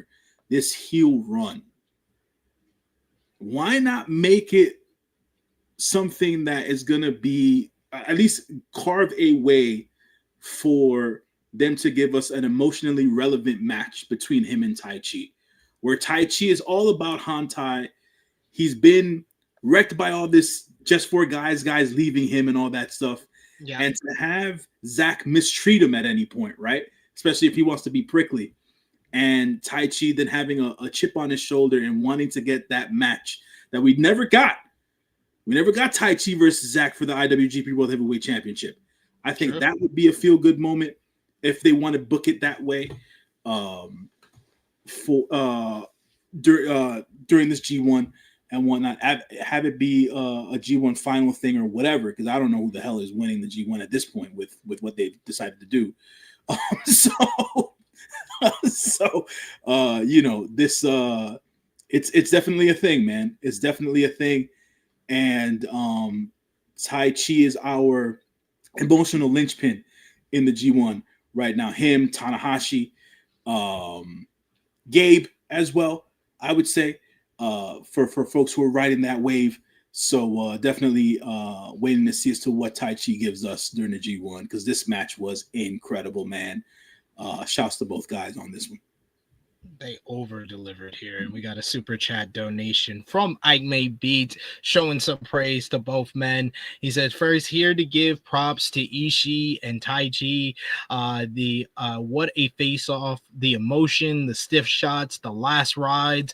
Fuck cinema, gotta go working. Thank you, I Make Beats, for the super chat donation. Of course, showing some love in the chat. We always appreciate seeing you here and joining in the New Japan goodness. And he says, even Sonata's boots couldn't bring this down. Nope. Absolutely not. Yeah, we need those two matches to add to the flair of how unexpectedly awesome that final stretch between Ishii and Tai Chi was. But the field is now set, J News, and here it is, the G1 Climax 35 tournament. You got in the A block Hiroshi Tanahashi in his final G1. You got Tai Chi. You got Tai Chi's just four guys, stablemate Yuya Uemura. You got the never openweight champion Bolton Oleg. You got Yota Tsuji, Roye Uyawa, Callum Newman, David Finlay, Evil, and Sonata. And then in the B block, you got Shota Umino, you got El Phantasmo, the NJPW World Television Champion, you got Yoshihashi, you got Shingo Takagi, you got IWGP World Heavyweight Champion Zack Sabre Jr., the Great Okan, IWGP Global Heavyweight Champion Gabe Kidd, his Bullet Club War Dog stablemate Drilla Maloney, Ren Narita, and AEW's Don Callis family, DDT's own Konosuke Takeshita. After the play-ins, both blocks look better than they looked when the original announcement happened. I don't know about you, but that's how I felt. Yeah, man, look, I think that these are two solid blocks at the end of the day. And we're gonna get this should be good, man. This should be good. These guys have got to leave it all out in the ring. They've got to pick up the energy and the perception of New Japan with this G1. Cats can't be taking days off in this one, so got to give us something of quality going forward. Before this even got announced, we were both on the same page about Big Suge coming out with the win for this one. Yeah. But now it's like I'm not sure what the hell they're doing. I'm just not sure. No, with New Japan at this point. At this point, you can't predict it. But we had one more match before the main event, which was the IWGP Junior Heavyweight Tag Team Championships up for grabs. Doki and Sho of House of Torture defending against the former champions Master Wato and Yo. Yo trapped Doki and Sho in Sonata's Paradise Lock early on, following up with drop kicks to the rear end. You get Doki used his pipe on the outside to stretch Wato's knee, going after the same knee that they attacked when they won the titles. He further antagonized him with the single leg crab on the outside. Yo flew over the top rope to drop Doki and Sho to the floor. Sho, sensing Yo gaining momentum, used the referee as a shield and then hit him with a big spear and then a lariat. Doki confined Wato's leg in the ropes and then struck it with a pipe from earlier. Yo was able to come back and make the save for Wato, dropping Doki with the Falcon Arrow. Yoshinobu Kanemaru and Yujiro Takahashi slid in for Doki and Sho, only for Toriano to drag them out. Sho, though, struck Wato with a metal sheet on top of the head, and then Doki capitalized. He went after the leg once again and then finished things off with the suplex de la Luna for the 1-2-3. This was actually a solid enough matchup before all the cheating and usual House of Torture shenanigans, so I gave it higher than I thought I would in 2 3/4 stars. All right. I guess that works. Yeah, I mean, I wasn't expecting much from this match, man. I'll be honest. I just wasn't. Being that the House of Torture now is 11 deep, I didn't expect this match to go fair and square. Props to Toriano for trying to come out there and level the playing field, but 3-on-11 is still a bad grade. So at the end of the day, for what we got of the match, it was decent enough. Yeah, man, after what Yo was able to do at the Best of Super Juniors, man, I need more of that Yo. I need more of that Yo. Not to say obviously that there's no need for junior tag teams. There is, but I need more of that version of Yo, not the comedy version of Yo. So even though Yo does comedy well, I need more of that version, that high grade version of Yo. I don't expect shit from Sho. I just don't. And Doki, man. Doki. God damn it, man. To say that a wrestler got made after what a hell of a run he had as IWGP Junior Heavyweight Champion. The injury cost him, no doubt it cost him some time, but him joining House of Torture, man, it just makes no sense, man. It just still makes no sense to me. Nope. It never will. So we're here now. And then finally, we had the main event, IWGP Junior Heavyweight Championship up for grabs. El Desperado defending against the Best of Super Juniors 32 winner, Kosei Fujita. Fujita started off strong, sending Desperado every which way. Desperado still adorned with much of the scars and bruising that he got from the Death Pain Invitational against Jun Kasai. He returned fire with chops, but it was Fujita who was just chopping the shit out of El Desperado. The echoes of the chops, and you saw his chest bruising as he hit like 3 chops in a row. He went after the knee of Fujita on the outside, slamming it against the floor. He took it further on the mat and targeting his leg in several different ways, wearing it down. It became the focus of the matchup for him. But every time they would stand up with one another, it was Fujita who had more fire and more hard-hitting chops and strikes. Fujita terrorized Desperado, seeking to enact a deadly hold, battling for wrist control. He would go after the arm on several occasions.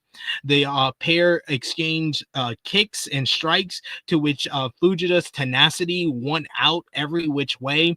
The commentary mentioned that Zack Sabre Jr. was watching on from the upper deck of Kurgan Hall.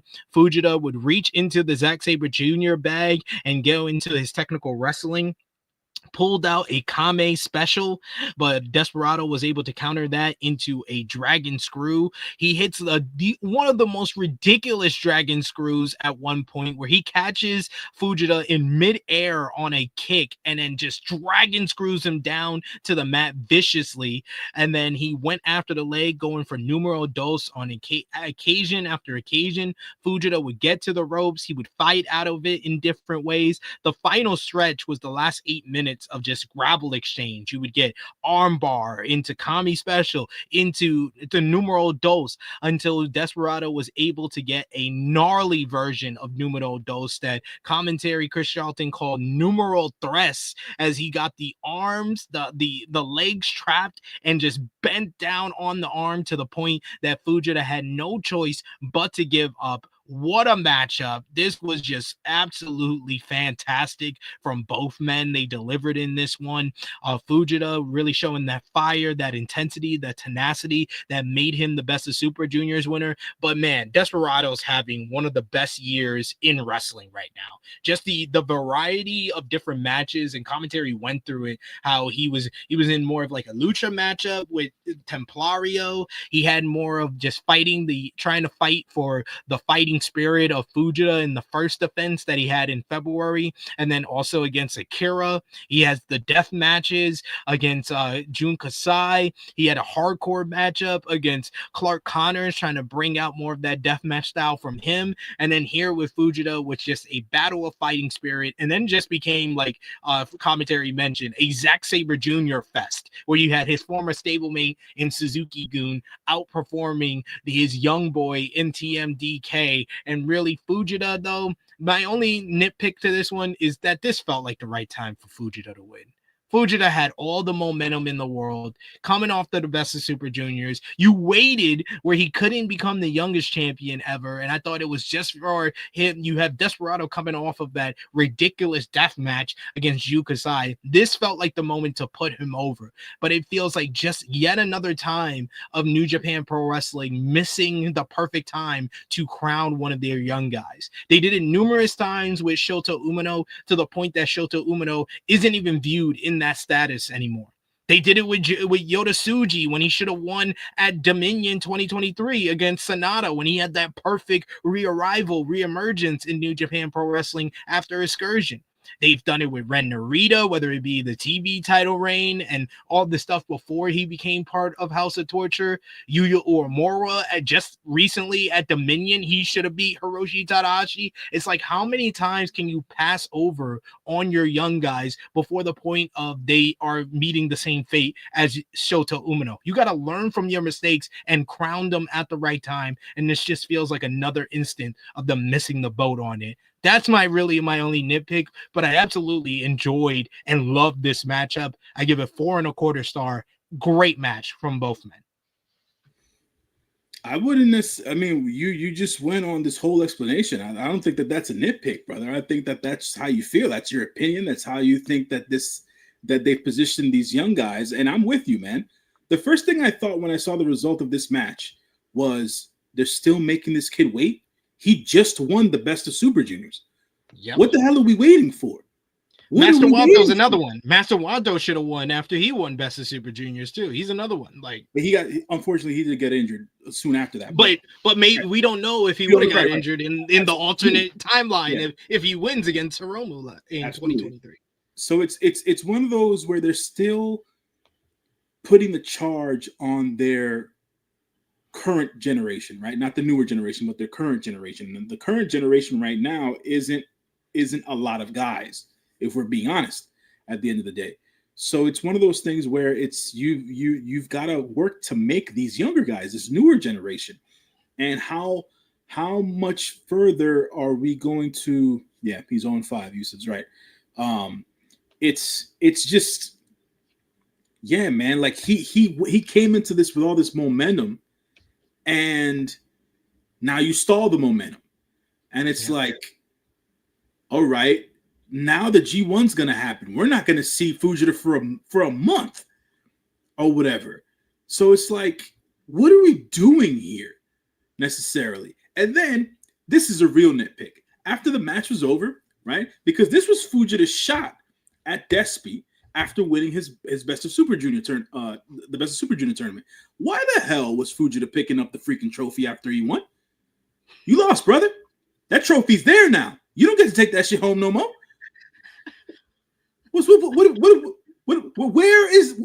Where? Come on, guys. This the storytelling in all elements of your performance.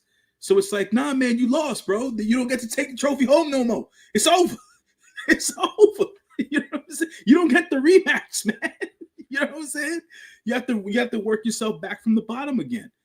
And it's yeah, man. All the work they did through the Best of Super Juniors to get Fujita aligned with the fan base, to get people to care about him, the promo bits, the videos, and everything else in between. It's like, you did the work. You gave him the win for the Best of Super Juniors. You made him hold the trophy. And now you then make him wait for Despy to do the Despy Invitational out of respect. And then you still have him lose at the New Japan Soul Tour? For all of that, he should have just beat him at Dominion. Yeah. Yeah. Like what I just it would have made this match would have made Dominion better. Yeah, that's true too. But it's I don't get it, man.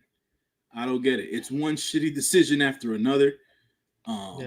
So we'll see. I guess we'll have Fujita and Robbie back together for when it's time for Super Junior Super Junior Tag League and stuff. But they were already champs, right? So it's like they won last year. Yeah, like you're booking yourself into these corners unnecessarily. Yeah. So it's just deflating at the end of the day. And yet again, this really much like the Zack Sabre Jr. thing. This has least to do with Despy and everything to do with the decision of, like I said, Despy's having one of the best years of his career, absolutely, and one of the best years in wrestling general in 2025. Yeah. But it's more about New Japan. Why do you keep doing this to your young guys? When is it going to be the young guys' turn? And on top of it, and to that point, I would then say your fan base is going to stop believing in these guys if they don't if the timing isn't right. Like, what's going to be the fever pitch moment at this point? Despy has been at the top of the junior division for a while. Hiromu's not getting that championship back anytime soon. You guys don't care about Kushida the way that you used to all those years ago. So who is there to get Fujita over the hump, quote unquote? Like, who is that person at this point? Yeah. You know what I'm saying? So it's like, what are we doing to facilitate Fujita's run as the next generational junior heavyweight? You know what I'm saying? Because that's really supposed to be that's the way he was advertised to us the last couple of months. You know what I'm saying? Yep. Because they said, "Fuck it, we're not gonna get on the Master Wato train anymore. Let's get on the Fujita train." So it's like, okay, cool. So now what? You know? So damn it. It's short. It's very short. It's very short-sighted. And like this decision made me go, okay, it has to be Tsuji now in the G1. Or else there's no plan for the future. There's no plan for the future. It's quite obvious you're trying to ride out this current generation in all facets, junior heavyweight, tag teams, and heavyweight division, if Tsuji does not win this G1. It's got and the point you made earlier, like you said, Tsuji, Uemura, those guys, right? They've got to be front and center at the end of the day. Like I said it earlier. I'll talk about them now. Like the shooter Umino experiment It's over. Is over at this point. You guys have done him as either it's a combination of them booking him into a disservice and then him not being able to realize what his true potential has been or should be. So that's shot at this point. Ren Narita, not even to speak of at this point. So it's like it's really just Suge and Uemura and Gabe, right? Yeah. So it's like, okay, those are the real three musketeers. Yeah. So it's like, okay, so what are you gonna do? Because Suge has already been in a prominent position. So what are you gonna do with Uemura, right? How do you elevate Uemura? Either have him win the G1 outright, right, and have him and Suge be the superstars that they're supposed to be, or we're gonna continue down this road with Zack and Shingo and Goto whenever he comes back from Mm-hmm. injury and stuff like that. They're gonna trade, they're gonna trade the belt around. Have to wait another year for the young guys to get step up. Like people get older, they don't get younger, right? At the end of the day. So, it's troubling. And like you said, it just seems like they don't have a plan for the future right now. And we were, and speaking for myself, like I'm hyping up these young lions, and it's like, yeah, man, the young lions. But it's like, damn, if I'm taking a look at how the younger generation or the new generation is being booked currently, what faith do I have in them being able to book these young lions correctly going into the future? Like any, yeah. So it's like I don't really know what to do. And I love New Japan Pro Wrestling, man. It's been my wrestling alternative for over 30 years at this point. And whatever other wrestling companies come about in the States and stuff like that. And I look for niche products for a reason and whatnot. And it's like this is just disappointing to see it go this way. So hopefully Fujita is able to turn it around from a booking perspective, right? Because it's like the kid's got all the talent in the world. It's like he hasn't done anything wrong, and whatever. Like who faces like everyone that Despi's gonna face going through the rest of the year is people he's already taken on. Yeah, we're not gonna get any. He's ran through. He already faced Fujita. This was the time to do it. You've already had him lose 4 straight matches to Despi. This was the time for him to win, and you just missed out on the opportunity. Unless it's Akira who's going to be the one who dethrones. It has to be one of these young guys that dethrones Despi. It's the same thing with what we felt about Goto, that it had to be one of the young guys to dethrone Goto. Don't make the same mistake twice, is all we're saying. Yeah, and I think I guess they sort of teased it right on commentary about Akira having his eyes on Despi and stuff like that, and them trading stare-offs after post-match and all that stuff, which would be cool. But I don't know if they're going to crown Akira at the end of the day. If they're not gonna do it with their Japanese wrestlers, they're gonna do it with a quote unquote with a gaijin. Gaijin? No, I don't see it. I don't see that. I don't see that.